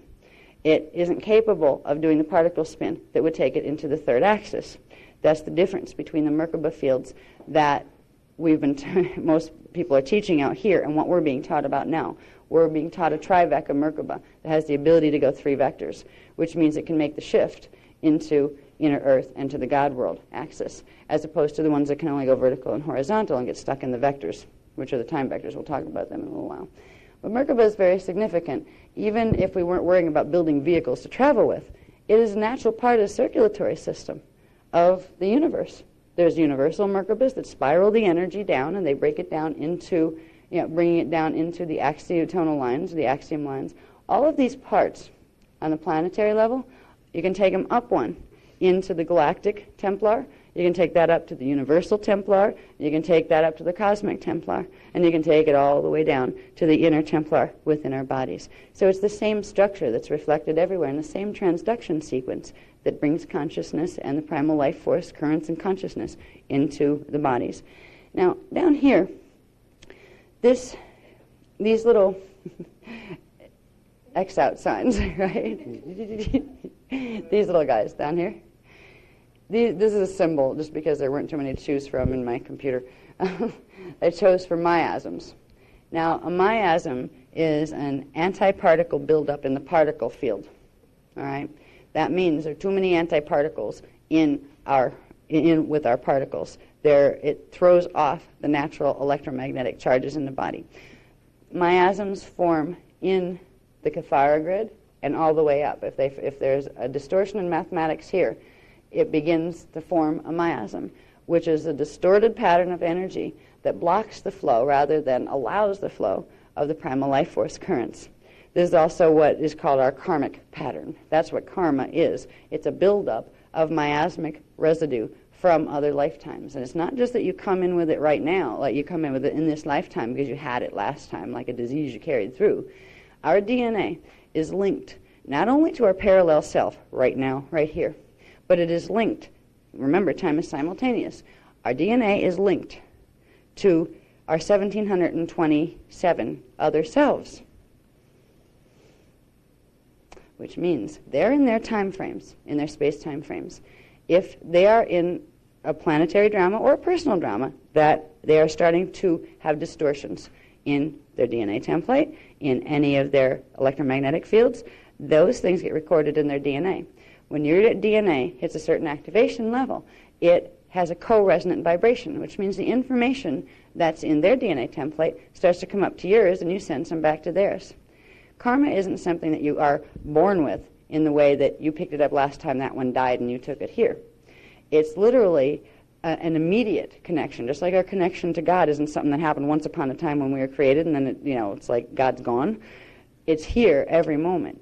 The karmic imprint comes through every moment. The more we work with the Veka codes, the more we are able to clear the stuff we already have and to catch the new stuff as it comes up and to put it back into its right mathematical sequence. You can look at miasms as twists of energy that have reversed mathematics compared to what they should have. And they block energy and they create separations and polarization instead of allowing energy to flow harmoniously. They're in your scalar templates, in your shields. They would look like, say, burned out light bulbs. Oh, shoot. Say burned out light bulbs. Oh, man. Why did my heart just go... Jesus, scared myself. I did. I just jumped out of my skin. I have to bring my astral body down off the ceiling. Mm-hmm.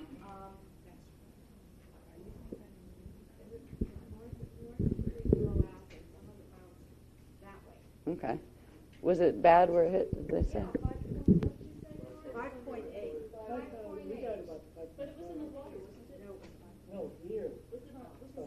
I heard it was in the water. Anyway. Okay. We'll get back to miasms and burned out light bulbs in our shields.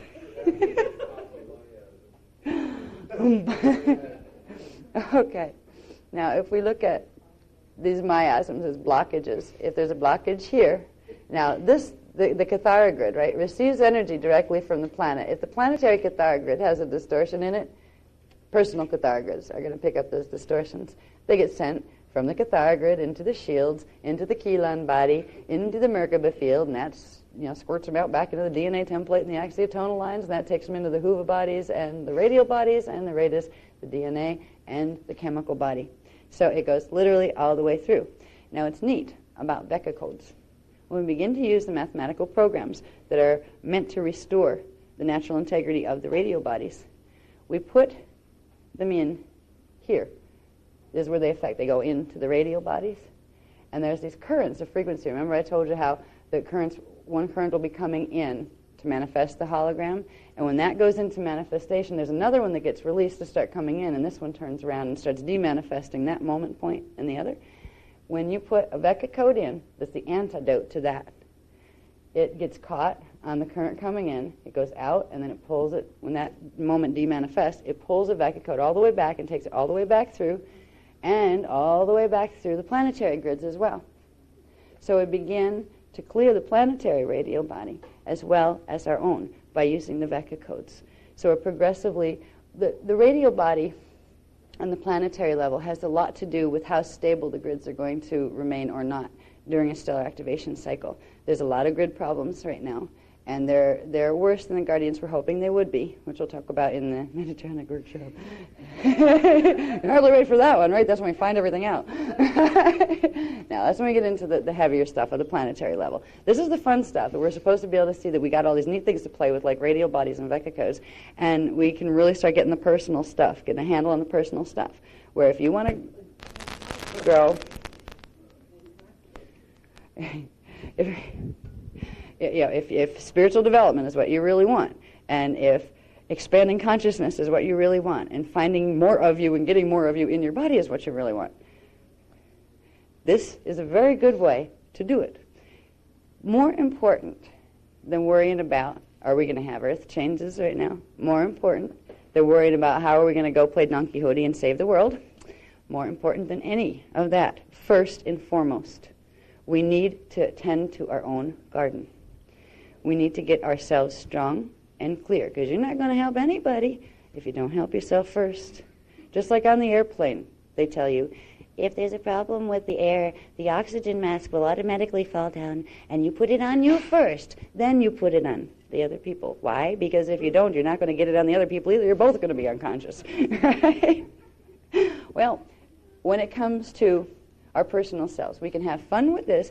It is actually fun. The songs that we've been using, the sacred songs, the funny little words and things that we've been using, these are the activation tones for Vecca codes within the body. Inducing Vecca codes within the body is quite simple. Now, there are several ways. We have, we mark ourselves up on occasion with them. You don't have to do that. But if you look at your body as an energy field, it's part of your hologram.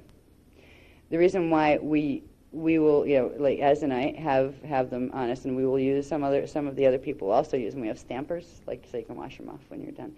But you're putting that mathematic right into the energy system of your body. And then when you run energy in a certain way, you amplify that, and you're bringing it directly and very quickly into your template. That's why we have the stampers and those kind of things. It's not because we're weird and we're silly and we like to run around. Huh? Oh yeah, that's right. We just. Oh yeah, we just tried something too. You know how they have those like little temporary tattoo things that you can stick on? They're easy to get off. We got some of them ordered in that to see, like if they work for people that like to work with them every day, because it's a pain to try to stamp them on every day and that kind of thing. So they're available too, as was reminding me of that. But what we're doing when we use Veccas or Eka codes as we move along, we are literally putting the mathematical program back into the radial body. That's the fastest way to get it into the Kathara grid to clear the core template, and it's also helping the planet as well. It's activating DNA as it goes along. It's clearing DNA, because DNA is part of this transduction sequence. It's quite an early part, actually. So if we put the code in here, it gets sent out very quickly through the DNA, very quickly into the hologram, then comes back around again and goes back and clears the stuff behind it. So it's the most rapid way to create change as well. Now, we also use, within the Vecca technologies, we use something called salutations that are all about Merkaba. It's using the body itself to generate the proper spin on the Merkaba field, because right now our planet has most of its Merkaba field spinning in the reverse direction. It's really getting ready to head for a phantom black hole system, which not all of it's going to go, but right now, because the planet's Merkaba is spinning about 2/3 in reverse, has critical mass reversal right now. That means our Merkaba fields are spinning in reverse. If we want our processes to work normal and we want to get rid of miasms, this continually builds miasms in our body when the planetary Merkaba is spinning in reverse.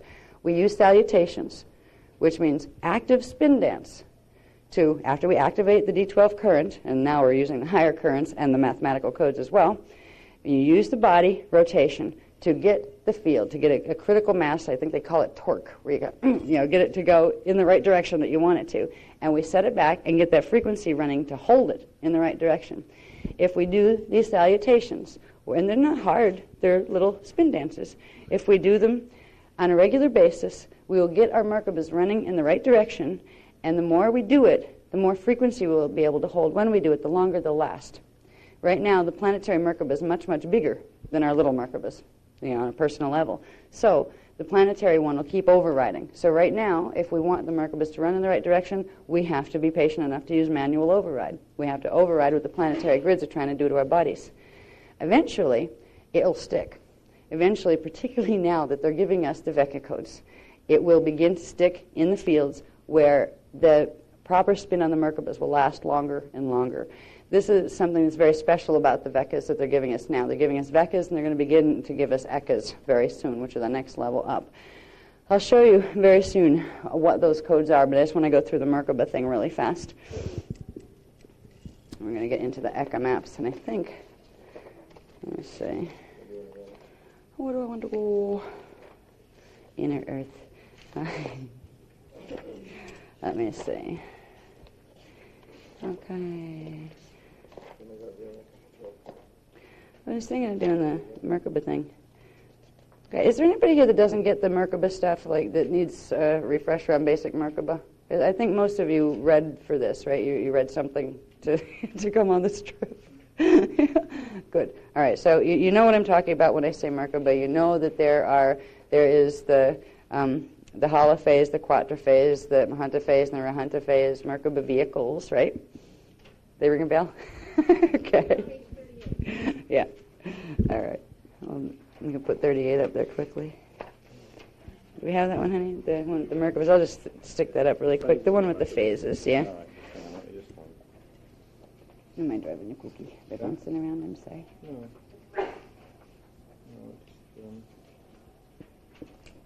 There we go. Yeah, there you go. Okay. All right. Just for the few little, phases, huh? looks that I got from in the audience. Just put this up really quick. These are the phases of building a regular biveca Merkaba. Now, these were the first things we were taught, because you're not going to get a triveca until you get your biveca built. Unless, of course, you use the VECA and ECA codes. That's the way to bypass building the biveca and just go right through it and build the Akasha Merkaba, which is what we're being taught to do because of Plan B and things we'll talk about in the Metatronic workshop. Yeah. See, what I'm hoping to do one of these times is to actually get kind of a clean version of the Dance for Life presentation. So it can be used for people who want to teach it to other people who just want to keep things like what I call File 13 in the Metatronic workshop out of it. You know what I mean? Where it's just the personal spiritual ascension mechanics. I haven't done too bad so far. I haven't gone too far off on tangents. I totally lost it. And the first time we did Dance for Life, we just got into real heavy stuff, and it was like, forget that. Can't use that for the general, new audience people. Yeah. Anyway, here's our phases of Merkaba. Density 1, dimensions 1, 2, 3. That is your Nethra Merkaba phase. That's just the natural phase of your harmonic Merkaba. And I will mention that you have dimensional Merkabas, one for each dimension, and you have what are called harmonic Merkabas, which means a three-dimensional Merkaba. So remember, one density level is 3 dimensions. So you have for each density level harmonic Merkaba. We're working with the harmonic Merkabas. Most Merkaba programs that are out there right now are trying to mess with the harmonic programs by playing with the dimensional ones. So they're playing with little, getting you to do things in here and in here and up in here, but they're not showing you the structure of how these guys fit together.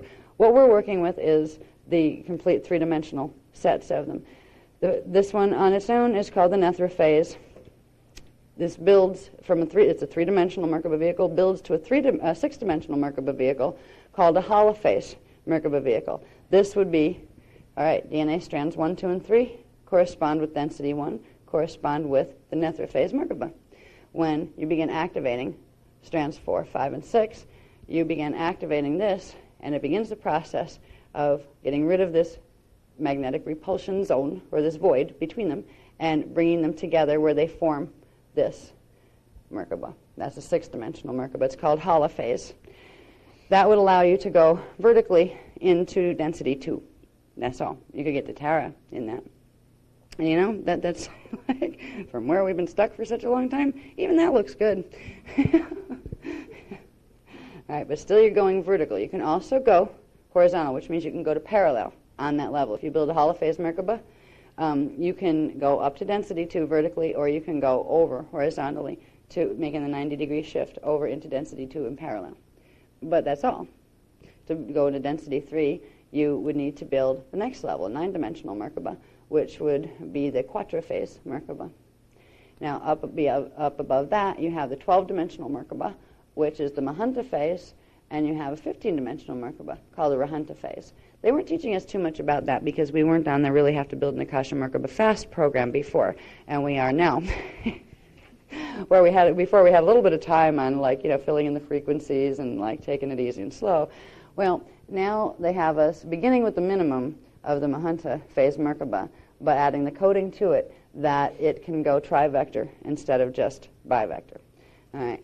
Now, that takes us into it's almost like a combination between the regular 12-dimensional Mahanta Merkaba and the Rahanta phase Merkaba. The Akasha Merkaba is what this program is meant, the Dance for programs are meant to teach us to build. They would require the full activation, or at least temporary. To get through a gate, you don't have to hold the full activation level of the DNA. You have to just temporarily be able to sustain it enough to get you through the gate. And then the DNA can shut back down again, as long as it can shut down to a level that's still compatible with how high the frequency is on the other side of the gate. Now, the gates they're trying to get us through will require a 4.5 sustained strand activation level, which doesn't seem too bad, except most people are still floating around between 3 and 3.5 strand activation. Now, we've been playing with strands a lot, and a lot of us have got up to temporary bursts of 12-strand activation with no problem. The more time we do Mahara Seal, the more time we run the Kundalini and the Kirashe frequencies, the more frequency we're building, the more we'll be able to sustain. But we are still dealing with a frequency fence that's being beamed in on this planet that's meant to repress and slow our activation of DNA. So there's still work that we need to do to get to the point where we can sustain that level of frequency when we cross through. First thing is getting through. Next thing is how long can I stay? Right? Because if you can sustain minimum 4.5 strand, you will be able to enter I believe it's the lowest density of the inner earth lower God worlds, which I'll show you over there in a minute. Now there's other places to go that are even bigger and better, but you need to get strands up higher. So it really depends on how ambitious you are. Do you go for the gold or just want to be there and show up in the audience? You know what I mean? It's like, are you on the Olympic team or you're just, going to watch spectator sport, but at least you got there. It's a very personal choice of how far you go, but the first thing is you need to get on the bus, and the bus is your personal Merkaba, so that's what the course is about, teaching you how to build that, the Akasha Merkaba. I think we are getting ready to make the transition into what? I was thinking about even a 5-minute, Are you guys up for a quick 5? Before? Yeah, because I'm going to go in, when I go into the God worlds, oh, Lord help us all, this is going to be intense. Yeah, it's going to be good. It's the first time I've taught this stuff, so it's, well, except to myself.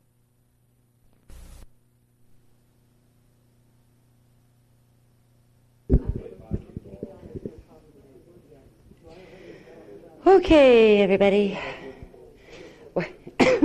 Excuse me. What I'm planning to do for the rest of the evening, I want to get the theory over with. All right. So once we get into what I would usually do, because usually we do these horrendous workshops from 10:30 till 10:30, and then do 2 days worth of that, and I kind of work the time differently, and I break it up and then go back to theory and the whole bit. It takes a lot longer to do that. So what I want to do is get through the theory for both of them, and just get you through that, and then we'll go into using technique, okay? And then we'll do some spinning and working with the new codes, and you'll get to see the new codes and that kind of stuff. And by then you'll understand what the codes are, which it's kind of nice. For the first time now that we're working with Vega codes, since the Dance for Love stuff came through, it's the first time we know what they are, where they fit in this whole scheme of things. We knew they were important. We knew some things about them. But with the things that we're going to go into soon, you'll see exactly what the Vekas are and why they're important. Now, this is the end stuff for the Dance for Life that gets into the Merkaba and the different spin rates and Merkaba and DNA. Now, we haven't talked too much about DNA, but basically we have the angelic human has a 12-strand DNA template. Now, the 12-strand DNA template is 12 double helix strands. It's not 12 single heli that form 6 strands. And that's another little twist that some of the Anunnaki teachings will teach you. They teach you, oh, you have 12 strands and they're all single. And you put them together and they make 6, not 12 double helix strands. So this shows you, basically we're working with the 12 double helix strands. They completely are part of what it means to build Merkaba. Activating strands builds Merkaba fields. With the Dance for Life program, we were introduced to the concept of suriyas. Now, suriyas are movements that create sound waves. You don't hear the sound waves, but by using the movements, once you've activated currents in your body and activated your Merkaba, by using the Suriya postures, they're kind of like in some I think it's Eastern philosophies, use something called mudras, where they're different hand positions because they're using, like they'll have the fingers together this way or they'll put them this way or this way, and they all mean something different. Well, they do. It's different ways of running current, but we don't just use fingertips. We use the suriyas. They're literally movements. Now, the ones we are working with for Dance for Life, they gave us 3, the first 3 out of 12. Everything is released in 12s. The first 3 they go with what are called the Manu activation songs. They're the ones that you already know the songs that go with this. The songs are PSONNS songs. They're the ones that we've been singing on sites and things like that, Ire, Mane ones, those guys. They go with the suriyas. All of this goes with the Merkaba. When you are working with suriyas and the symbol codes and the songs, you are triggering activation in the different levels of the DNA template, which is triggering that particular wavelength or wave spectra that corresponds to that part of the DNA. You're making it activate in your shields, which makes it activate in the Merkaba field around your body. Now, these are just some basic info bytes pertaining to DNA and the Merkaba vehicle. Now, in the DNA template, which I'll show you in a second, a diagram that pertains to that, there are something called vector codes. Now, these are different than VECA codes, but they're related. Vector codes are actually the chromosome blueprints, the templates, the scalar waves that form, that create the structure of chromosomes within the chemical DNA. The vector codes are composed of a base code and an acceleration code in the DNA template, which are 2 types of scalar wave patterns. There are 12 vector codes equal 1 DNA fire letter. Now, understanding what we call the God-Fire alphabet is important. The fire letters are specific groupings of scalar wave patterns, scalar wave forms, that carry the exact mathematics of the universal and cosmic divine blueprint. Now, our DNA as human beings was created on that core Christic template. Anything that's a Christic race or being or plant or bug has a base 12 DNA template that is composed of the mathematical, its core structure has the fire letter content or the mathematical arrangement characteristic of the universal and cosmic divine blueprint. So it carries that, and then there are different mathematics added to that, but within that greater framework that allow for individuation to occur. So when we hear fire letters, there's some other, Ascension courses that teach fire letter stuff, but they don't tell you a whole lot about what exactly is a fire letter. They just tell you you have this many of them and it's important to activate them, whatever they are. We'll tell you what they are. They're simply very specific scalar wave patterns that form the DNA template. They also form the template for dimensions. So dimensions have fire letters of their own. The cosmic structure is composed of fire letters. That's a way of looking at the groupings of Partakai, Partake, Particum chelons and their mathematical formulation. The specific mathematics that make those chelons and Partakai, Partake, Particum group together in specific ways are the fire letters. So in your DNA strand template, in the 12-strand template, which is called the silicate matrix template, because it is a silica-based life form, a crystalline-based life form. That's what we actually are. We are not naturally a carbon-based life form.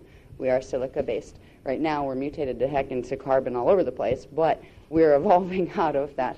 Now, with the silicate matrix 12-strand DNA template and the higher ones, this one's just pertaining to the 12-strand. When we get into indigo patterns, they have sets of 12. If you look at the DNA template as a wheel with 12 spokes, you'd have the angelic human with 1. You'd have 24-strand indigos with 2 of those, 36 strand with 3 and 48 strand with 4 of those to activate. And you have to start with the 12, the first 12. So we're all working on that level first.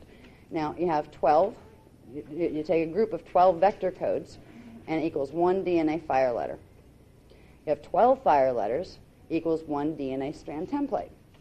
Okay, so 1 strand equals 12 fire letters. Now, 1 fire letter sequence, which is a sequence of 12 fire letters, which is a DNA strand, equals 144 vector codes. Okay. Now, this also pertains to time vectors, or vectors that you have parts of your particles of consciousness in. It applies to your incarnations in your other time vectors. This is where, as we come down here, you'll see the 1,728 selves in your Christic Divine Blueprint. Okay. Now, 12-strand DNA has 144 fire letters, which is 12 fire letter sequences, or 12 strand templates. And in vector codes, that comes out to be 144 times 12 is 1,728 vector codes. Vector codes are each of the vectors you have a self in. All right. When you are activating 12-strand DNA, you are bringing those vectors together into the same particle spin into the body that you're doing all the work in. It also means bringing all your karma home, which means all the trouble you got into in your 1,727 other places, right? It's all coming home, and you got to clear it. Now, there's a hard way to do that, which is to just let it pop up through the DNA and walk it and watch your life fall apart over and over and over again until you finally clear it. Most of the programs that I've seen out there in various different perspectives teach clearing your karma that way. And that's like it's very sadistic to clear your karma that way. Whoever told you you had to clear your karma that way must be a sadist, because you do not have to continually throw out your messy holograms and relive them until you learn to do it better. We have so many miasms built up in so many different time vectors at this point, you can't tell who's on first or where to start. The lessons are lost at this point. There are so many heaps of mess that you can't even figure out what you did wrong, where or when, or how to fix it. You can fix it as energy with energy, and that's what we do when we work with the vector codes and we work with the D12 frequency. Eventually, once you get yourself nicely tucked into a Merkaba field, into a nice safe space like inner Earth, you can hang out for a while, and then if you want to go rip your karmic imprint apart and say, what was that? What lesson was in that lifetime? You can take 500 years and go scan each piece of your miasmic imprint that you just managed to clear to see what the lessons were. You can do that. Instead of spending the next 5,000 years down here running around in circles, turning into a miasmic blob, because the more you mess it up, the more miasms you get. This is part of the nasty trick that was done here. The distortions that were put here continually create more and more miasmic buildup within each of the vectors, and they all bleed through each other and amplify each other. So nobody gets to ascend. This is why we're 3 times more dense than we're supposed to be, because we're collecting miasms. We're like miasm machines, walking miasms at this point. Now, miasms can be cleared by putting them back to their original pattern. That's what we're doing when we're working with the vector codes and all of that. So basically, this sheet just tells you some basic information that has to do with your DNA template. So you know you have 144 fire letters. You know that a fire letter is a specific scalar wave pattern that corresponds directly to the scalar wave mathematics that make up each dimensional band. So you know that if you want to activate 12 strands, you have 144 fire letters to activate, or 12 fire letter sequences, or 1,728 vector codes. Now, we get down to Merkaba, and Merkaba spin rates. They're expressed as revolutions per trillionth of a nanosecond. All right, that is the time on the time. The numbers here refer to trillionths of a nanosecond. Revolutions per, how many times it spins around, per trillionth of a nanosecond, which is a billionth of a second. It's expressed as TNS, trillionth of a nanosecond. That's the closest translation you can get to what they call universal Keylontic measure scale, because it's completely different. The Keylontic scale is a different scale compared to what is used on Earth right now. It's a base 12 system, so it works very different than our base 10 maths and those kind of things, but that's the closest translation you can get, is revolutions per trillionth of a nanosecond. Now, the polarity and spin rate. Polarity refers to, is it base magnetic or is it base electrical? Now, base magnetic refers to particum, refers to Ire. All right. Base electrical would refer to Mane and Partic. And then you have base electromagnetic, which would refer to the Manu, which is actually the still point. So that doesn't have the spin. That is the still point. The counterclockwise spin is the base magnetic spin, and it carries a negative electrical charge, so it's like a Mayan particle unit composition. This part of your Merkaba field is the one that's supposed to be on bottom. That's the one that's considered the female one. It's the one that draws energy up from Earth, spirals it up through the body, and sends it out. And where it sends it is through this particular transduction sequence, through there's a whole sequence that goes through the God worlds, down into our 15-dimensional system, over into parallel, and back over to here. From here, and we'll get to how it got here in the first place, but once it leaves here, through that Merkaba, it goes back out and circulates through inner Earth and then back up through the God worlds for recirculation if the currents are working the right way. Now, the electrical Merkaba, which is the one that's supposed to be on top, when you're working Anunnaki Merkaba mechanics, they have them reversed. They have the female magnetic on top, which is sucking energy off places it's not supposed to, and it has the electrical one on bottom, which is sucking energy out of the Earth instead of giving energy back. I mean, it's very messed up the way they have the Merkabas working and the what's called the Metatronic imprint. Now, in the normal way, you have the electrical one on top. It's supposed to spin, it's the positive electrical charge. It's supposed to spin clockwise, and that's considered the male one. The Merkaba phases we talked about before, the Nethra phase, three-dimensional Merkaba, Hala phase, Quatra phase, and Mahanta phase, the three-dimensional, six-dimensional, nine-dimensional, and 12-dimensional. And there's the density levels that go with it. Now, these are the spin rates that they're supposed to have for each one of them. And these are the DNA fire letters and the strands that go with each level of activation. So a full 12-strand activation, strands 10, 11, and 12, would give you the Mahanta phase, Merkaba. That has some wild spin rates. 2,733 in a third, electrical clockwise. One part of it's doing that, and the other part's doing, I think this is funny, 911 and 2/3, magnetic counterclockwise. I think that's funny. It's just how the mathematics work out, and I forget what the formula is, but we have that someplace. That's how we got those numbers. Anyway, this DNA fire letters would be fire letters number 109 through 144. Would be the last ones you'd activate for the 12-strand pattern, and that would give you strand 10, 11, and 12 activation. That would be your basic Biveka Mahanta Merkaba. Now, it's 12-dimensional Merkaba, and that has the capacity to go Triveka. Actually, any of them do if you play with them the right way. But ideally, the usual slow evolutionary process is first building this one, and you activate these fire letters and strands, and then the next phase would be this one, and the next phase, and about 500 years later, you get up to here. Actually, it didn't used to take 500 years. There used to be age increments. We get into this in Kathara healing, where by the time you were, I believe, 44 years old, this one would be activated. So there were levels of development that if things were working normally, you'd have soul integration around age 12, oversoul integration around age 22, I think it was, avatar integration around 33. I think they were the breakdowns. Yeah, and Rishi at 44. I think that's what it was. It's been a while since I looked at Kathara. I've been too busy with this.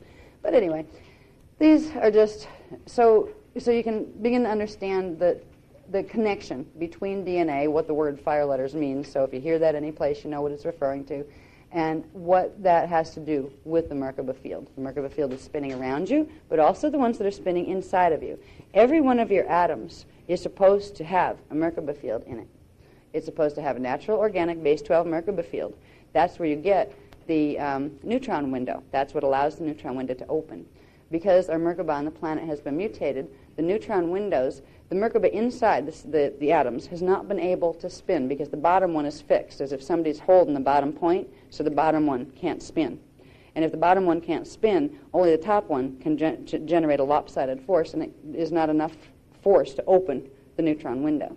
When we work with the natural Christic Merkabas based on the base 12 system, we begin the process of unhitching the bottom of that Merkaba that's stuck. If you're ever encountering Merkaba teachings that teach you, but you should never spin the one there's a little Merkaba at your tailbone, but you have to make sure that one stays stationary, know what you're dealing with. That is the Antichristos phase-locked Merkaba that's meant to get you down into the phantom matrix and suck you down a black hole, and you really don't want to do that. Well, you could if you want to, but I wouldn't suggest it. Anyway, okay, now that plugs in, this particular diagram goes with, just a real quick recap on 12-strand DNA. this, if I can get it up there right. There we go. Okay. Is that upside down for you? No, that's right. Okay. All right. Now, this diagram you'll find in the back of Voyager's book. It's just to show you the strands, basically. I'm not going to go into all the writing that's over there right now. But just to show you, that's the basic 12 strand. Strand 12, and then 1, 2, 3, 4 going that way. These little guys in here are fire codes. Now, every strand has a set of 12 base codes, which would be, there'd be 12 black dots, and 12 acceleration codes. The acceleration codes go with your antiparticle self. And it's the combination of both of them activating that progressively begins to blend you and your antiparticle self into one, and it progressively activates the strand. Now, these guys in between the strands are called fire codes. The fire codes, when they're seals that actually keep the strands separated, and what they do is keep the dimensional levels of your consciousness and your body separated. So, when you go through the process of, remember, we're building our Merkaba, we're merging those Huva bodies that we have, we're merging our radial bodies. That means we're going to be merging strands as well. So these fire codes in between the DNA strands will activate. And as they activate, you'll encounter something called DNA strand template braiding, where the contents of this strand, once it hits a certain level of activation, will trigger activation of this, and then this one will start to activate. When they fully activate, 1 and 2, they'll start to braid into one. And you'll progressively start having the strands all braid together, where the coding that was in one is adopted by the next one, and they progressively fill out. So it's not that you have like many, many, many strands. You'll keep a 12-strand pattern that'll always look like a 2-strand pattern. It'll always look like a double helix, like the scientists are seeing right now. The double helix will simply have many, many more chemicals, more nucleotide base pairs in the chemical composition of the DNA as each template overlays and brings its scalar wave pattern into chemical reality in the body. So it's a very real process. When these things happen, to have strand braiding take place, there's something that's really neat that occurs in the atomic structure. This is where the neutron windows come in. If the neutron windows don't work, the strands can't braid. But when they do work and the strands braid, there is what's called a transient element that is formed. It's an element that they used to hunt down in ancient Egypt because they knew it existed. And they used to try to manufacture it too, but it didn't work too well when they did that. The element is called celestylene. And celestylene is a transient element, which means it has a very short lifespan. It does a certain chemical thing in the body that allows for the whole body to undergo internal molecular fission and fusion in the natural way, which means you don't blow up when that happens, and that allows your particles to shift, angular rotation of particle spin, so you literally turn the light and disappear, and as a waveform, move someplace else. You turn into your Merkaba. You don't just ride in it, you turn into it, you become it, and then you lower your frequency again and put your body back, right, when you get to the other side. Now, the celestylene compound, the elemental compound, comes through what's called the hydrogen bonds in the DNA strands. Right now, the hydrogen bonds are all messed up. Hydrogen atoms are messed up from what they're supposed to be in the body. Hydrogen bonds link. If you look at the ladder shape of a typical DNA strand, you've seen the double helix thing, and it has all these little rungs on the ladders. Well, what holds those two sides, it's like if you took a ladder and you cut it down the center and you have half rungs on each side, what hooks those half rungs together are hydrogen atoms, hydrogen bonds. It's in the hydrogen bonds that the celestylene chemical is supposed to come up and enter into the system, and it talks to the DNA, and it turns on a whole bunch of things called, well, science calls it junk DNA. There's spacer DNA, and I believe it's called intron DNA. It's been a while since I did the heavy DNA section on the workshop, but we have all that there too. The detail on that and the chemical level and that kind of thing. What we're doing when we're building Merkaba becomes very, very personal and very, very physical when we realize we are beginning the process of getting our DNA, our chemicals in our body, back to doing what they originally were supposed to do. Right now, our bodies die very young. They poison themselves very, very young because all of the chemicals in the body that are regulated through the gene code are misfiring and they're not working the right way. There's hormones that are created in the body that are absolutely unnatural, the death hormones, that by the time you're age 12, your body starts to eat itself alive. And this was done on purpose, and this isn't nice at all. It really isn't. But fortunately, it's fixable. Fixable, what's nice about fixable is all this stuff can be very heavy and overwhelming, but the fixing isn't too hard to do. It's learning what the problem was and finding out, where does what pieces fit. Once you know where the pieces fit, the technologies are simple and they're joyful. I mean, singing's fun. I like singing. I don't know if you guys do. Spinning's kind of makes you feel kind of silly. When you're a kid, you kind of go into a field and just like spin and watch the clouds go around in circles and stuff. There's all these very lighthearted things that are very heavy technologies. They carry a lot of weight behind them, but they're fun. When we get into the sariyas, the sounds, another word for the sounds is the ariyas, which would be the celestial ariyas. And they're specifically the sons, the different sons that go with the DNA code, that go with stargates as well. How do you open stargates? You sing to them. And you hold in mind the right symbol. There was a book we wanted to write a long time ago, but we never had time to do it. It was called Time Traveler's Guide to Symbols and Their Uses. It was very specific symbol codes for projection, of how to use the symbols to get certain places. And I remember trying a few of them out and going, whoa, boy, does that stuff work. You mean you can really take your body too? Because I remember from the old days you could, but the thought of being able to take the physical lump of flesh we're walking around in here, that half the time doesn't listen to us anyway. I mean, heck, we have to do things like, if we want to be blonde, we have to dye its color. We can't just say, we want blonde, please. It doesn't listen. We want to say, well, let's stay at age 33.4. That'll be our perfect age. Yeah, right. You'll be lucky if you look 34 when you're 28. So it's like the body's on autopilot here. But this is why, because these things in the DNA, in the Merkaba field that are supposed to work, because they're supposed to run those natural life force currents, don't. These things, the fire codes, haven't fired in centuries or thousands of years, actually, in humans, and we are toxifying ourselves completely. Even if we ate everything as perfectly as we possibly could on the planet, didn't touch anything that wasn't organic, and had ionizers under our noses on necklaces to breathe everywhere we went so we didn't take in any chemicals, our body's still going to eat itself alive unless we do something about the mutation. And that's the sad facts of life. We can slow it down. I mean, you can eat better, and yes, you'll last longer than if you don't eat well. But are you going to last 150 years? Are you going to be immortal that way? No. You're just going to kind of like stall time on the inevitable. But it isn't inevitable. Inevitable, if these are blocked, yes. If your DNA can't braid, yes, you will die. Your body will die. That's okay. As long as you know how to get your consciousness out of it so you don't get stuck down here, that's not too bad. But what we're learning, Merkaba, all this stuff that sounds way out there, far out there, is very, very practical, very, very physical. It has to do, it's kind of like funny, you go to these, I have not heard a church yet talk about the fact that your body was created as a blessed thing and you need to heal it and take it with you. They always teach you your body's bad, it's awful, it's sinful, it's animal, it's lowly, it's yucky. Oh, God forbid, don't tune into it. You might learn something. You might actually figure out how to ascend without groveling before somebody that says, I'm your authority between you and God. This has been the trick all along. They've wiped the memory out, and the memory is easy to wipe out if you mess with the DNA template through the planetary grids. It's not too hard to, did you ever have a hotel key that has a magnetic strip?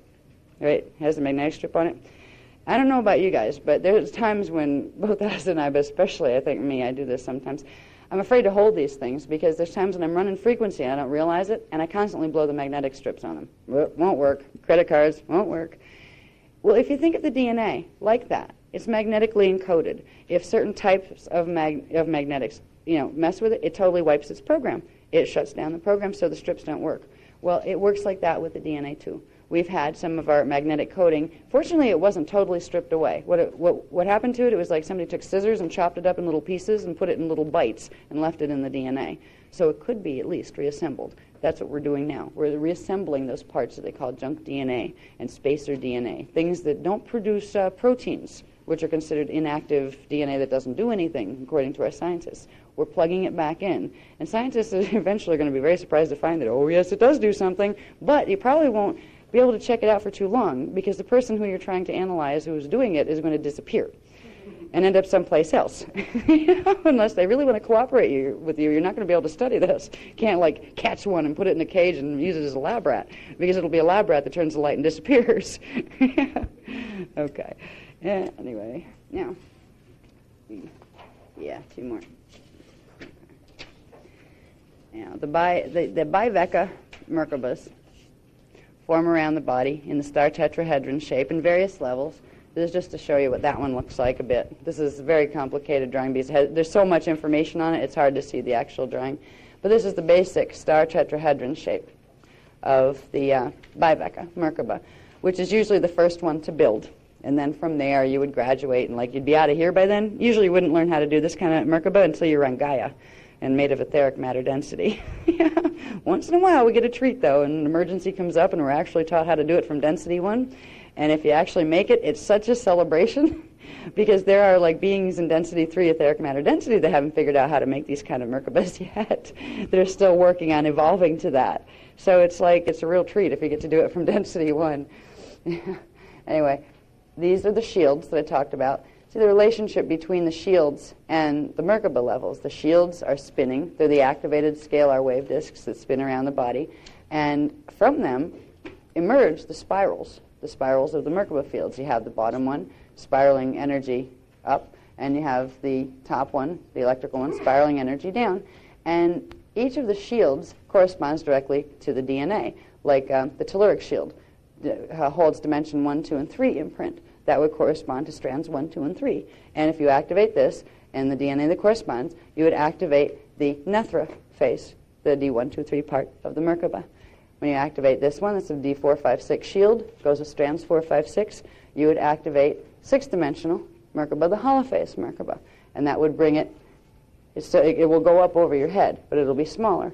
As you bring it up to 9-dimensional Merkaba, it would activate the Turic shield up here, and that would bring it into 9-dimensional activation. It would widen the Merkaba. So the Merkaba gets bigger and taller as you progressively integrate. What they're doing with the reverse Merkaba is they're using base 8 subharmonics, and they're blocking out, if we look at each dimensional level of the Merkaba is supposed to have a minimum of 12 subfrequency bands. They're taking subfrequency bands 9, 10, 11, and 12 of each dimension and blocking them. So what you have is a very choppy little Merkaba, where the pieces don't plug in together. You have little pieces. That's all. And they have part of them running on reverse. And it's the parts that are running reverse. Remember I said a while back that we have a shadow, a part of ourselves that's kind of in disordered chaos. That's where it lives. It lives in the portions of our bodies, our energy bodies and our Merkabas and our shields that have been taken and chopped up and put in a reverse mathematical sequence. So it literally works against us. It's a part that needs to heal. You can't get rid of your shadow and tell it to take a hike because you're going to leave a big hole in your Merkaba if you do. You need to integrate it and heal it. So this is the basic Merkaba shape. Down here, this would be the big one. See this big disc? It's kind of like running under here. That's the Maharic shield. That's the D12 one, the D10, 11, and 12. That goes with strands 10, 11, and 12. And that would give you, if you were activating all 12 subfrequency bands in each dimension, the full 12-dimensional Merkaba, the Mahanta Merkaba. That would mean you have activated 144 fire letters. Right? So see, it's all interwoven. It all works together. Now, what we're going to be doing, oh yeah, and there's one more shield. This is the Rishik shield, the one that goes with density 5, dimensions 13, 14, and 15, the primal light fields. This one runs vertical. So it actually runs through this way once it's activated. And these create fields around the body. These create horizontal fields. This one creates a vertical field. It's still bivecca. It's still 1 vector and 2 vector, horizontal and vertical. The diagonal one is the projection angle you need on a Merkaba to get into inner earth or any of the God worlds. It's a trivecca. It can do horizontal, vertical, and diagonal. And that's what we're going to build. And that one looks like this.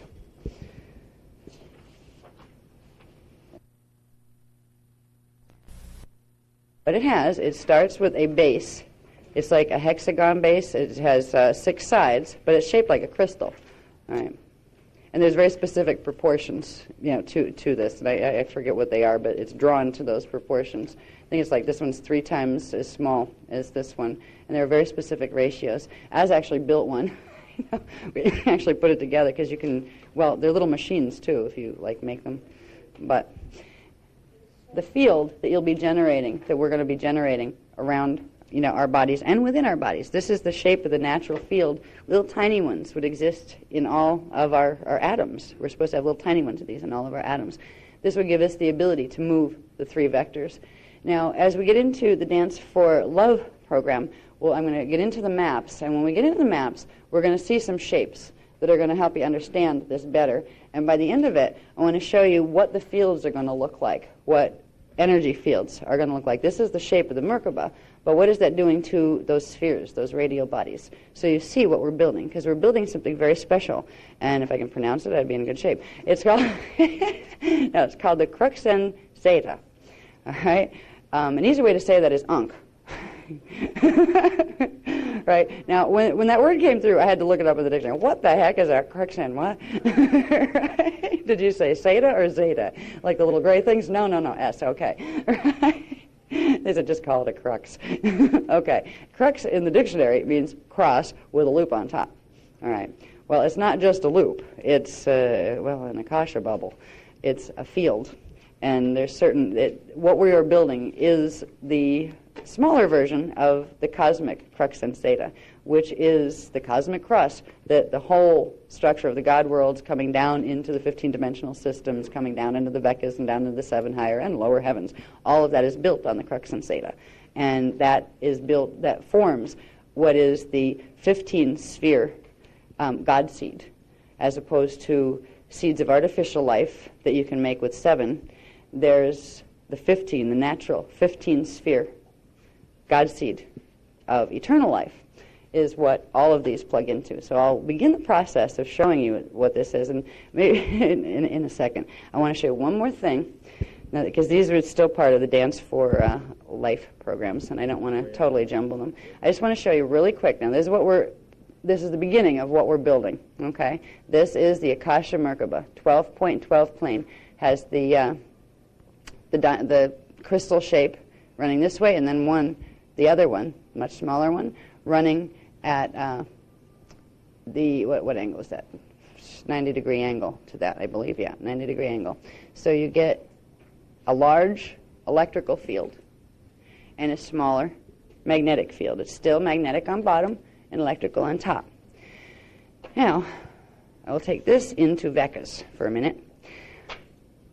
In Dance for Life, we were shown that that's what we were going to be shown how to build.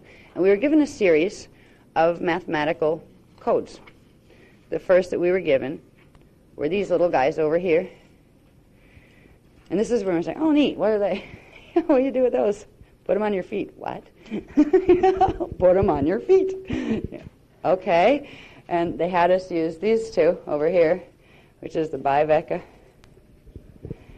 and the Triveka. They had us put those on the soles of our feet when we were doing Merkaba spin and salutations. I was like, okay. And they said, this activates certain things in the DNA template, and it's important, and okay. And at that point, I can see why they didn't try to elaborate. Now we can elaborate, but they would have totally fried my circuits if they tried to give me the stuff that's in the new material. Even like 4 months ago, I just would have lost it. It was just too complicated, too intense.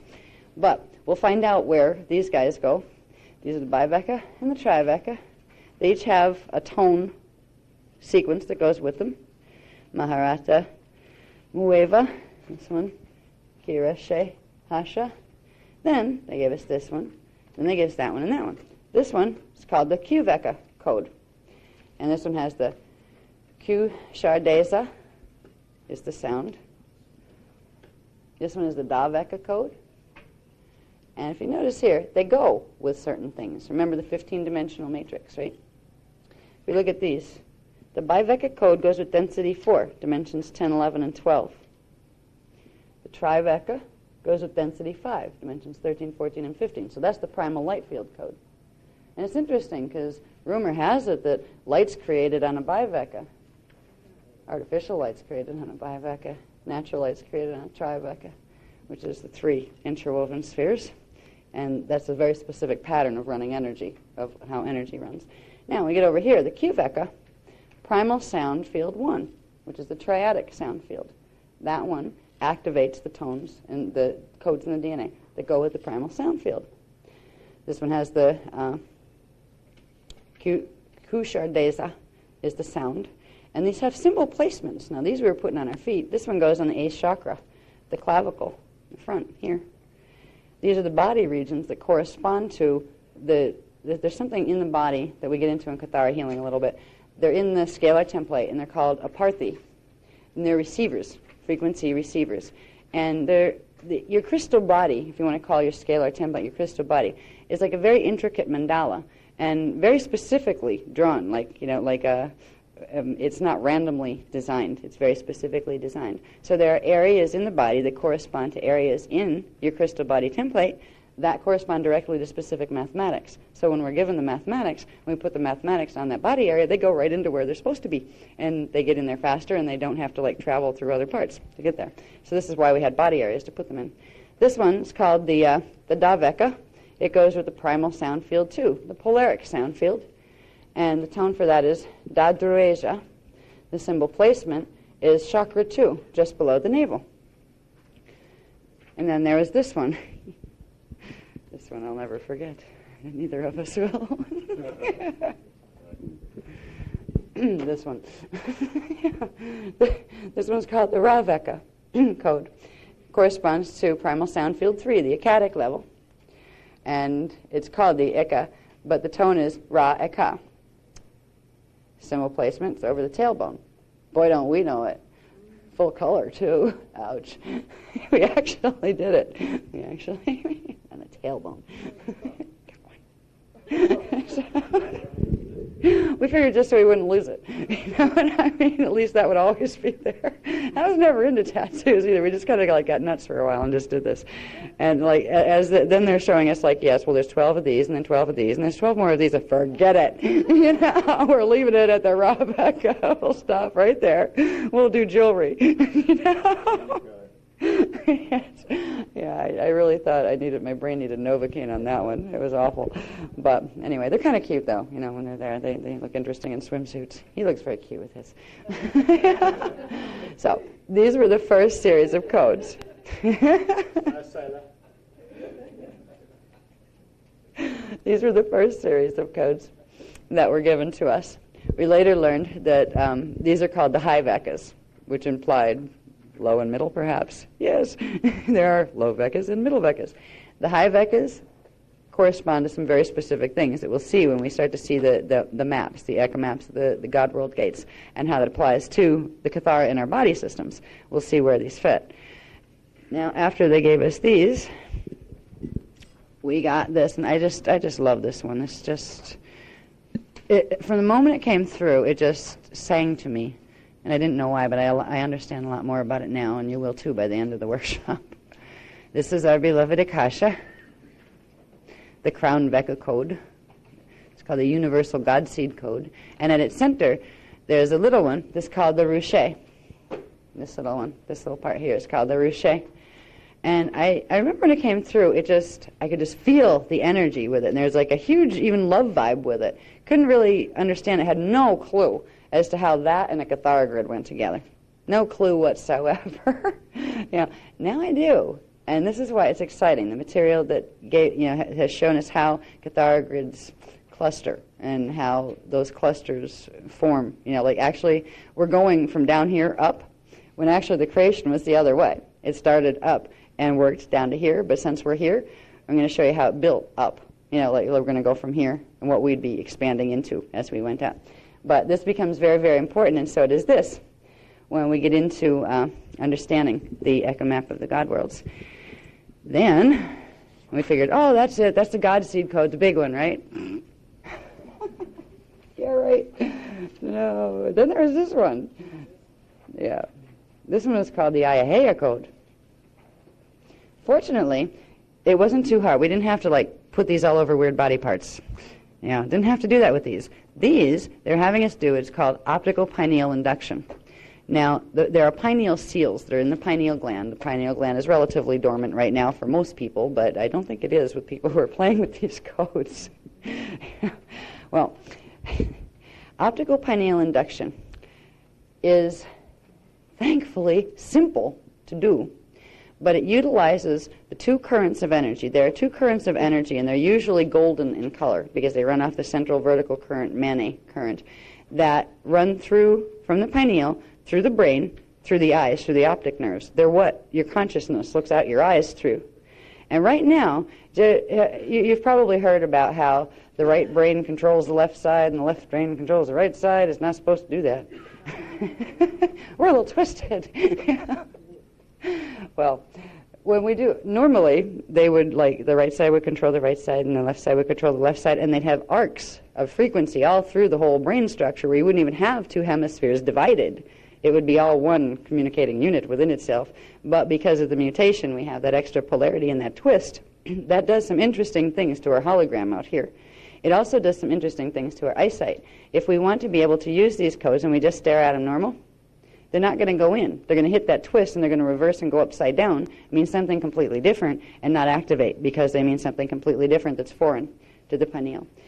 What we do with optical pineal induction is we hold up the code and we cross the eyes just to a certain point, and there's 12 different positions actually to get 12 different levels of each code, of frequency off each code. We're just starting with one for now. We don't have to worry about going cross-eyed for where's that 12th position? Right? I'm lucky if I can hold one right now, to be honest with you, because it's challenging to hold the thing in front of your eyes, and then first you'll find two images, and then the idea is to bring the two images almost to like a vesica, where the two circles kind of overlap, and hold it there. It wants to go boink, boink, boink, boink, boink, boink. It wants to move all over the place. Sometimes it just blanks out, like one eye decides to stop, right? I'm shutting up. Well, what you're doing, if you can find and hold that focus for a little bit, you're taking those twisted currents, you're blending them back into one current, and you're creating a power current that'll take the whole mathematic and pull it right back into the pineal gland. That's why we use the optical pineal induction. That's why we do the cross-eyed thing. It's not that we're weird. It's that we're doing something specific with our energies. We wouldn't have to do the cross-eyed thingy if we didn't have the extra polarization happening there. We would simply be able to look at them and they would go in the normal way. But that's not happening right now. And I haven't even taken that concept, knowing that much, into thinking, okay, what's it doing to our hologram? It's like our projector has the lens in upside down. So are we really watching reality upside down? I don't know. But that's one of my speculations. That's like, if a tree falls in the forest, does it make a sound if nobody's there to hear it? I don't know. I'd probably be able to answer that one better. But anyway, this one was the IAHEA code. I figured, okay, that must be the last one. Nope. So what we're going to get after we get the echo maps, and I'll try to get you through this as fast as possible because I know you're probably as tired as I am from listening as I am from talking, and I want to get to the point where we use some of these things. And then, of course, there's the Suriyas to tackle, and the Suriyas have been the greatest challenge from the first time we did this workshop. How do you turn? What was that? Yeah. Well, there's actually in your packets that you're going to get here. They're little stick drawings, but at least they show you and me exactly what the positions are, because it's been confusing for all of us. I mean, it came through once, like perfect. Talk about divine right order. My body knew what to do. Second time when I tried to do it, wait a minute, were my hands up or down? Where did that go? It was like there a second ago. So we've got them at least in relative writing at this point.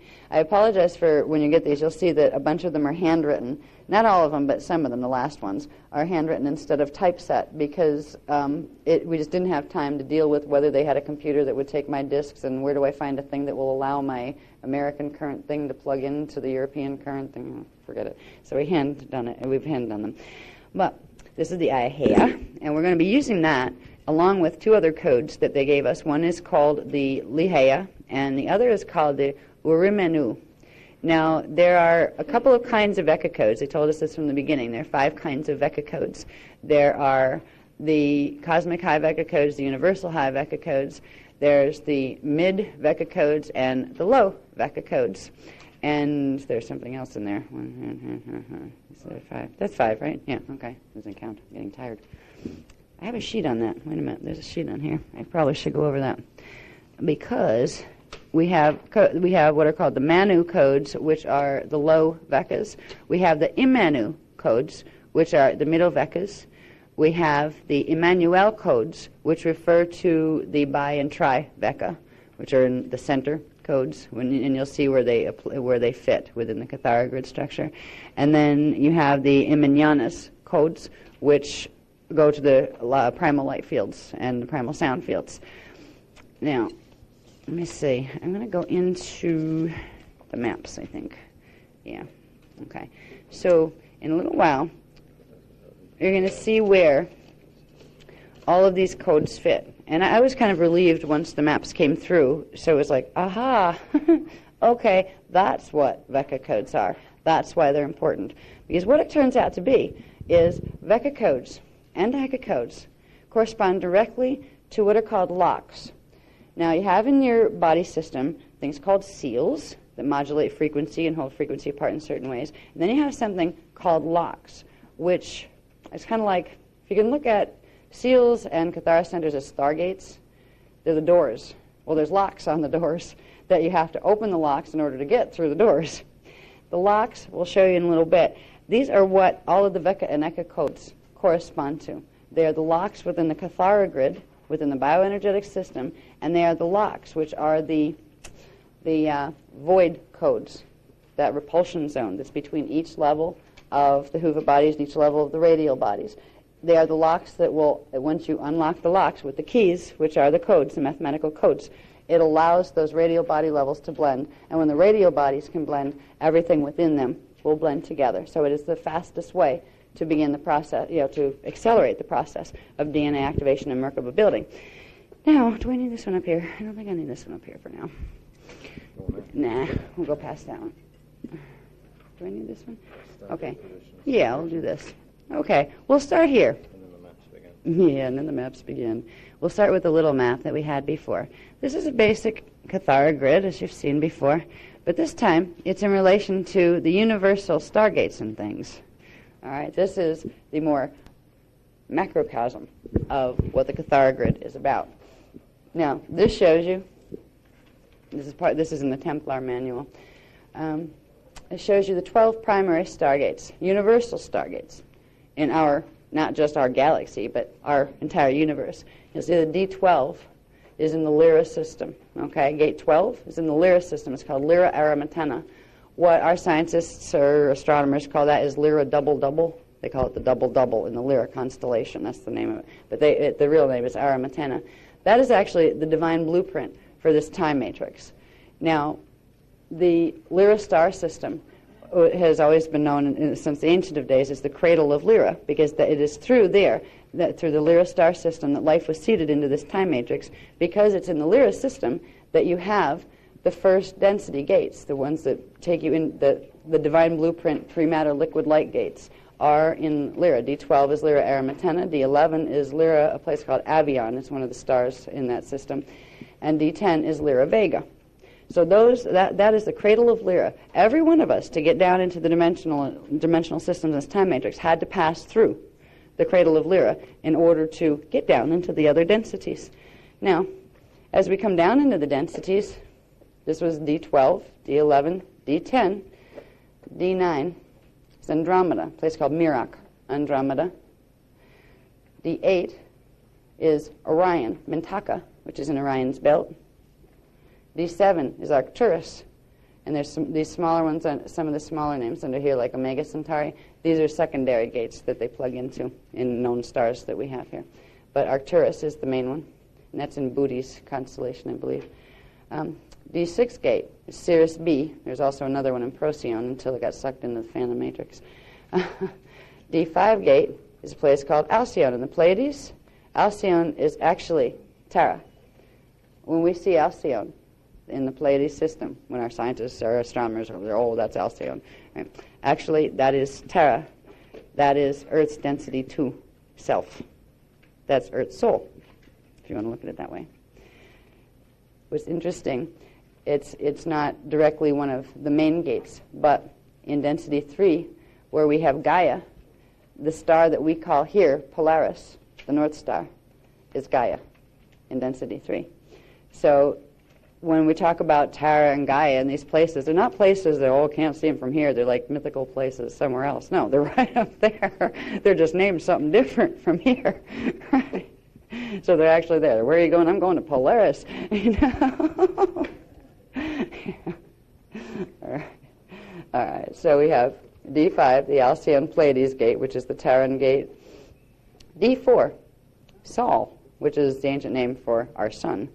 All right. Universal Stargate 4 is our sun, the sun that we have. It's actually a binary system. There's another sun that our sun spans like D3, where we see it in the third dimension. Part of it goes into the fourth dimension, where we don't see that part of it. And behind that, between here and here, there's the counterpart to this sun, and they're linked together as a binary system. It's called Rabizod, and it's the Terran sun, the sun that goes with the Terran system. But they're actually linked as a binary star system, and they step down frequency. So there's a bridge that runs all these frequencies down through our sun. This is how they get into our local galaxy and then back out again. If we go to Universal Stargate 3, it is Earth. This is why Earth is stuck in the middle of all this stuff all the time, because it's one of the main universal stargates, and it's one of the most vulnerable universal stargates. It was the easiest to mess with. It also has something called the Halls of Amente stargates. We're plugged into its stargates. The Halls of Amente are a set of artificially created stargates that were put in by the founders and guardian races in order to stop this system from being dragged into the black hole a long time ago. The Halls of Amente stargates were spliced in to our natural stargate system that was almost ripped apart because some of the things the fallen angelics had done. And it was meant to stabilize the system and allow the planet to accrete and heal its template until it wouldn't be needed anymore. The Halls of Amente stargates have 12 what are called crystal pylon temples. The crystal pylon temples are massive selenite crystals that are the size of like skyscrapers. They're just awesome. Interestingly, they have found some of the little baby ones that are huge. I mean, a person standing next to them, the person looks this big and the crystal's like this big.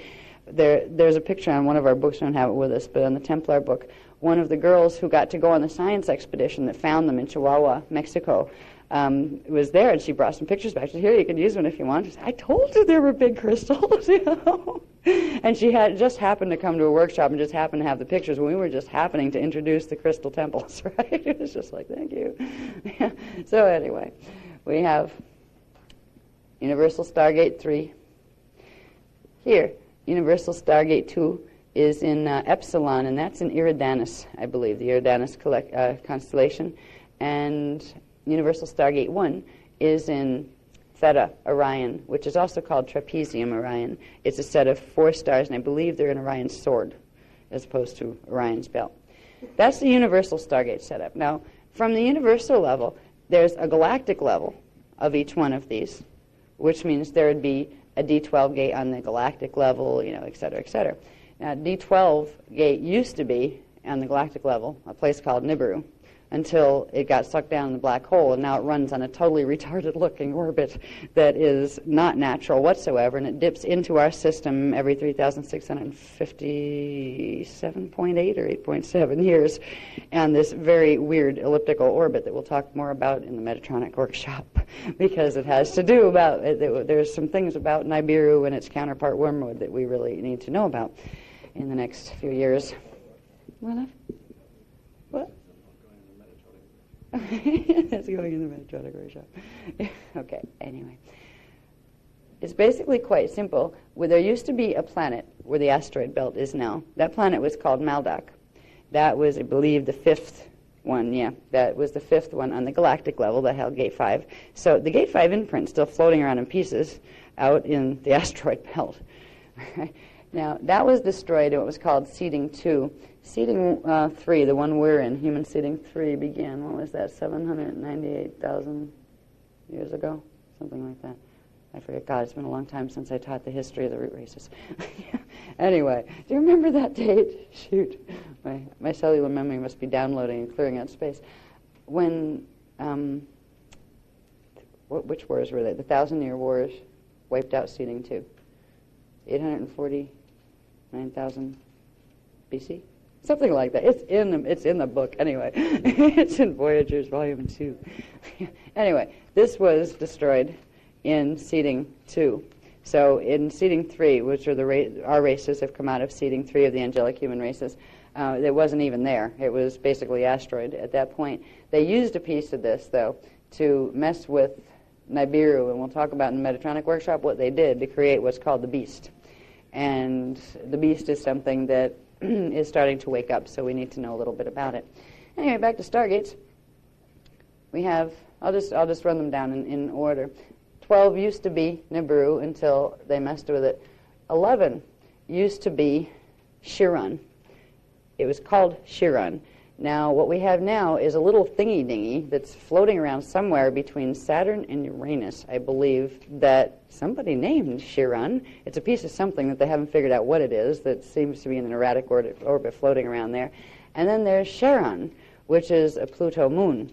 That there used to be the ancient mythologies about Charon carrying the souls of the dead over the river Styx into, the worlds beyond and such. Well, it used to be, those two pieces used to be one planet, and it was the 11th planet. And that planet was purposely dismantled, having to do with the beast.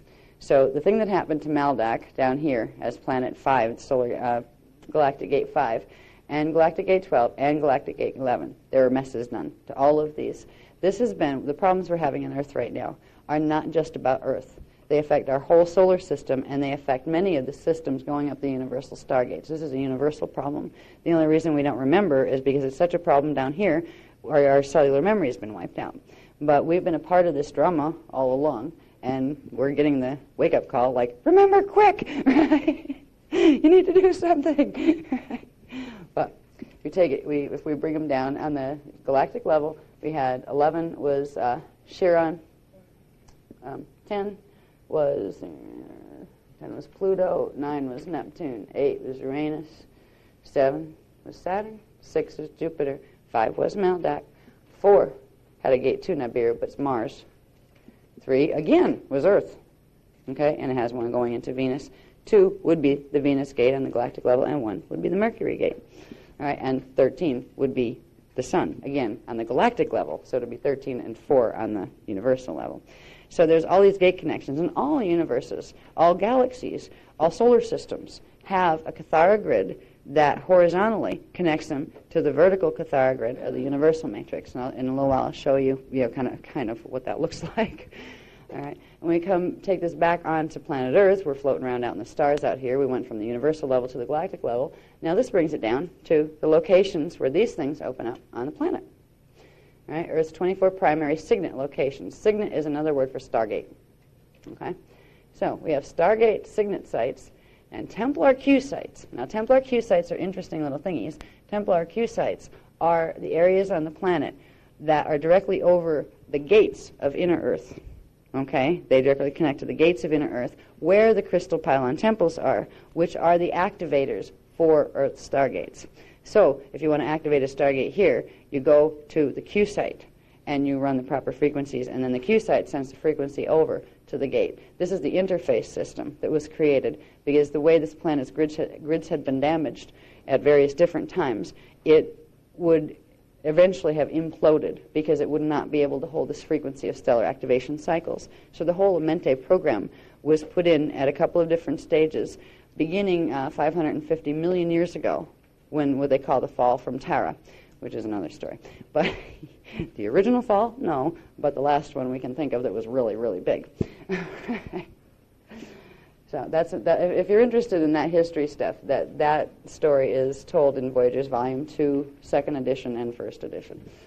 2nd edition we recommend is twice as thick. Okay, so we got stargates.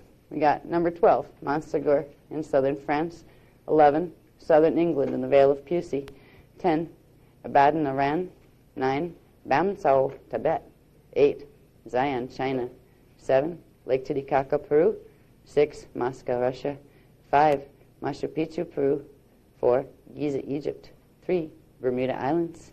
2, Sarasota, Florida. Yay, my home. 1, Haley, South Pole. Q sites. Remember, these are the activation sites. Some of these are really funny. When you look at number 5, Rome, Italy, the Vatican.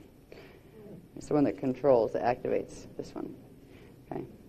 Now, another one's kind of interesting. You've got the gate in Iran, right?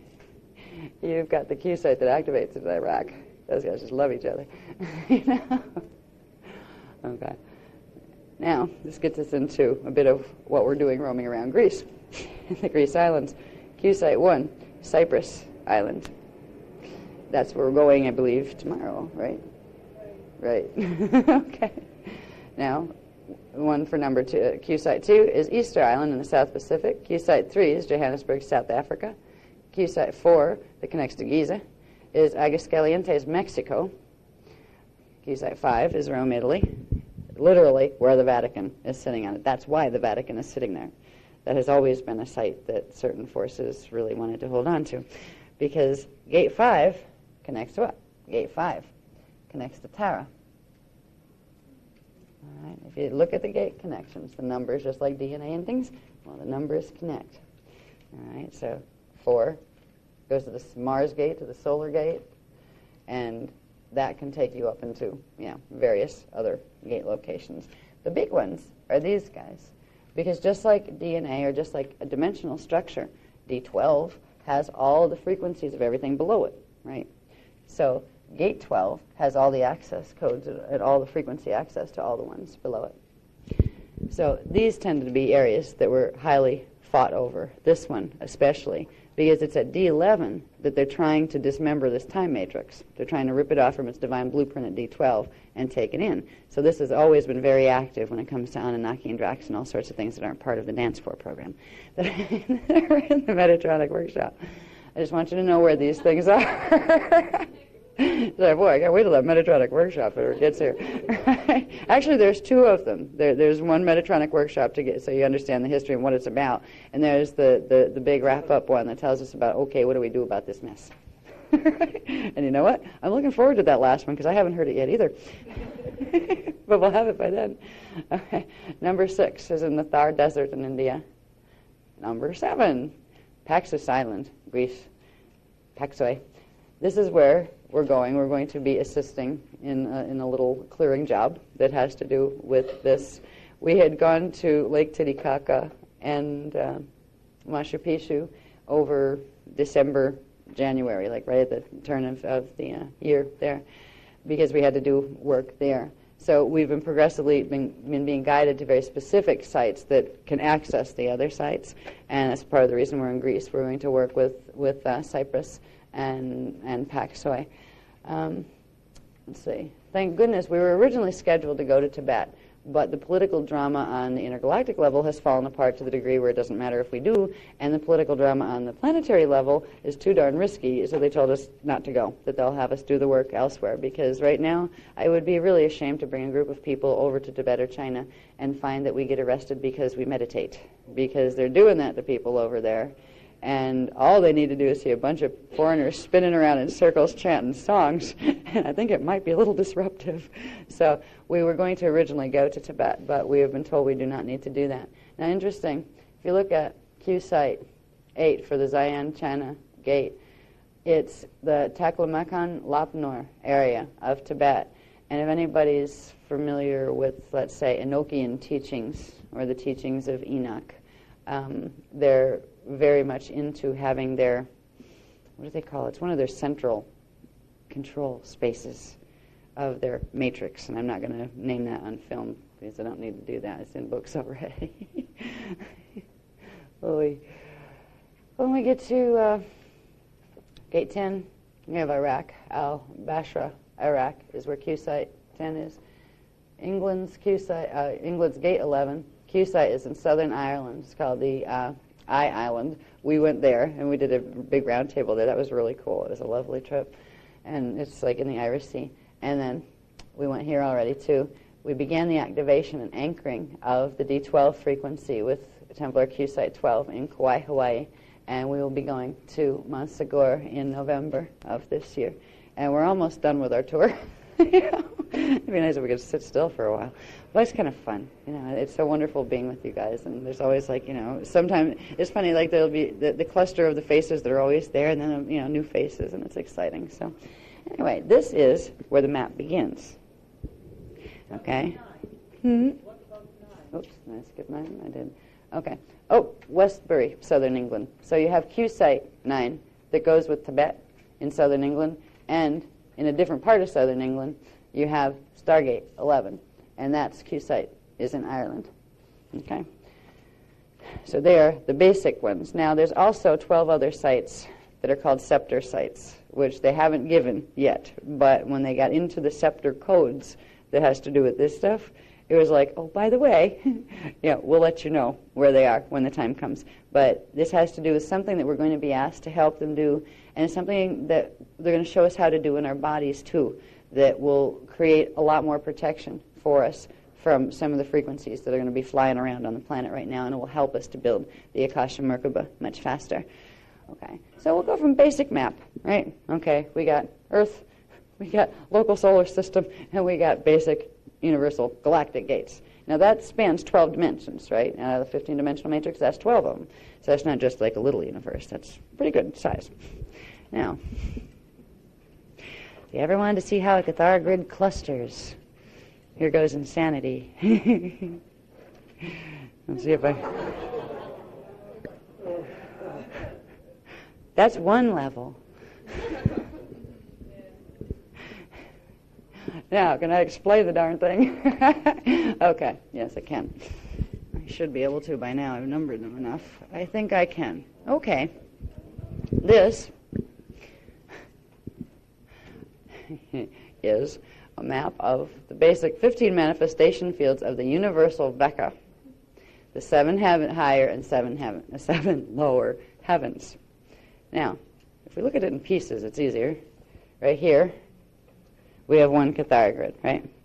1, 2, 3, 4, 5, 6, 7, 8, 9, 10, 11, 12. Okay? So that's one Cathara grid, right? Now, where is its D13 through Akkadic? You'd think it might be there, but it isn't. It's a 90-degree shift. This one belongs to that one. And they connect. See how the gates connect? It's easier probably to see them on your close-ups. I don't know, but I would think it would be easier to look down at them. So this one is the primal light field, out of which this is our matrix, comes. Over here, now this is a density system. This is the primal system. Primal will refer to the primal light and sound fields, and the density system will refer to the one that has dimensions in it, that has the physical structures. Then we come over here. This is the parallel density system at a 90-degree shift of angular rotation of particle spin, and that is its primal light field, which ends up on a vertical with ours, 180. Now, I was getting totally dyslexic with this, but I finally got it. If we look inside here, where all these guys come together, something else happens. A little one forms. It's actually the little one that forms first, and the others come out of it.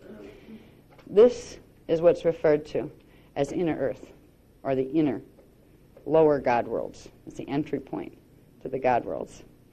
It's from this inner Cathara grid. See, you have 1, 2, 3, 4, 5. It goes 6, 7, 8, 9, 10, 11, 12. There's a little Cathara grid right in there. That's another set of densities. Now, the way, if you wanted to talk in terms of the 7 higher and 7 lower heavens, the 7 higher heavens would be the primal fields, right? The primal field and its parallel, which would be these two, primal field and its parallel. You'd have 3 densities linked through one density. That would be 7. These are the 7 lower heavens, where you'd have the 3 densities, 3 parallel densities linked through the D12 common, 4th density. Then you would have this, which is inner Earth. And not just inner Earth. It's called the Eka. The Eka is in the Vecca, this is called the Vecca. It has to do with vectors. Vectors, okay? This is the Vecca level. Inside the Vecca is the yolk. If you look at that as the egg, this is the yolk. And it's called the Eka. That is the lower inner God worlds. From the Veccas, that's the entry point to get into the God worlds that expand upward from there. All right. Now, all these little circles are the gates, obviously, right? We always saw those. Now we have these other little things. There's little squares with L numbers in them. And then there's little diamond-shaped things with L numbers in them. These are called locks. The locks are actually points that open into the D12 and D13 Manel field. They're 0-point locks. They're ways to get to 0 point. You have a 0-point lock down here. They're ways to get, if you want to get into, say, gate 3, and you're over here someplace, you would have to come out the locks in your system, come into the lock here to get into the gate over here. They're density locks. They're the locks that separate the densities from each other in any of the Kathara grids. The locks become very important because if you don't have the keys to the locks, you don't go gate hopping. When we build the Akasha Merkaba, it's built on the original Christic imprint of the Universal Templar. So the codes that we call the Veka and Eka codes, they're the codes that correspond to the mathematical programming of the locks. The locks imply the programming of the gates. If you get through the locks, it implies you already have the active programming of the gates.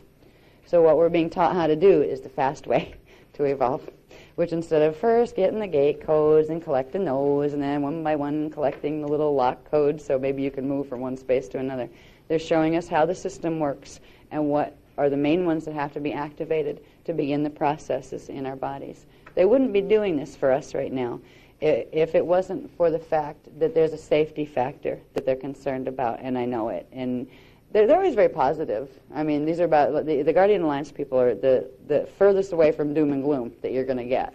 They won't tell you something if there's not a solution for it. But they're not afraid to look a problem in the face and say, "Oh, we can fix that. Here's what you need to do." Right? So, anyway, we are going to learn to use the locks and learn to activate those mathematics within the body, and does some wonderful things within the biofields as well that we'll get to after we get through the maps. Now, first place we want to get to is out of the vectors, or the Vekas, and into the Eka, right, into the inner line. What's interesting is about the circulation of energy. It actually, if I can follow my letters here, comes out. Our whole system, all the Vekas here, the seven lower heavens, are fed from the Eka, which is connected to the higher God worlds, the middle God worlds, and then the higher God worlds. The frequency comes out of the Eka. It gets sent in from the higher spaces into the Eka. It gets sent out, and these are larger locks. These are called Akasha locks. It gets sent out through the Akasha locks into the Veka system to form the spheres, the radial bodies, which are the circulation, energy circulation, trion-Miage fields, frequency fields, tissue capsules around the different worlds, reality fields. Anyway, it starts here, comes out from here, from D13. So you have the D12 and D13 overlap. Remember, well, if we looked at these stacked this way, vertically, you'd have D11, D12, right? Remember, D13 and D12 are at the same place, right? And this would bring you into your next, like your higher one, but this happens to be the one that goes with parallel. But the numbering, still works in a similar way. D12 and D13 are the center point for all of it. And they lay within the lock that in the inner Eka gates is between Kathara Center 6 and 7, the 6-7, which is the halfway point. So you have some important spaces. You have D12, D13 is very important. You have this particular lock that is actually L2. See the little numbers that are on the diamond shape? The diamond shape is bigger, and that's the more important lock.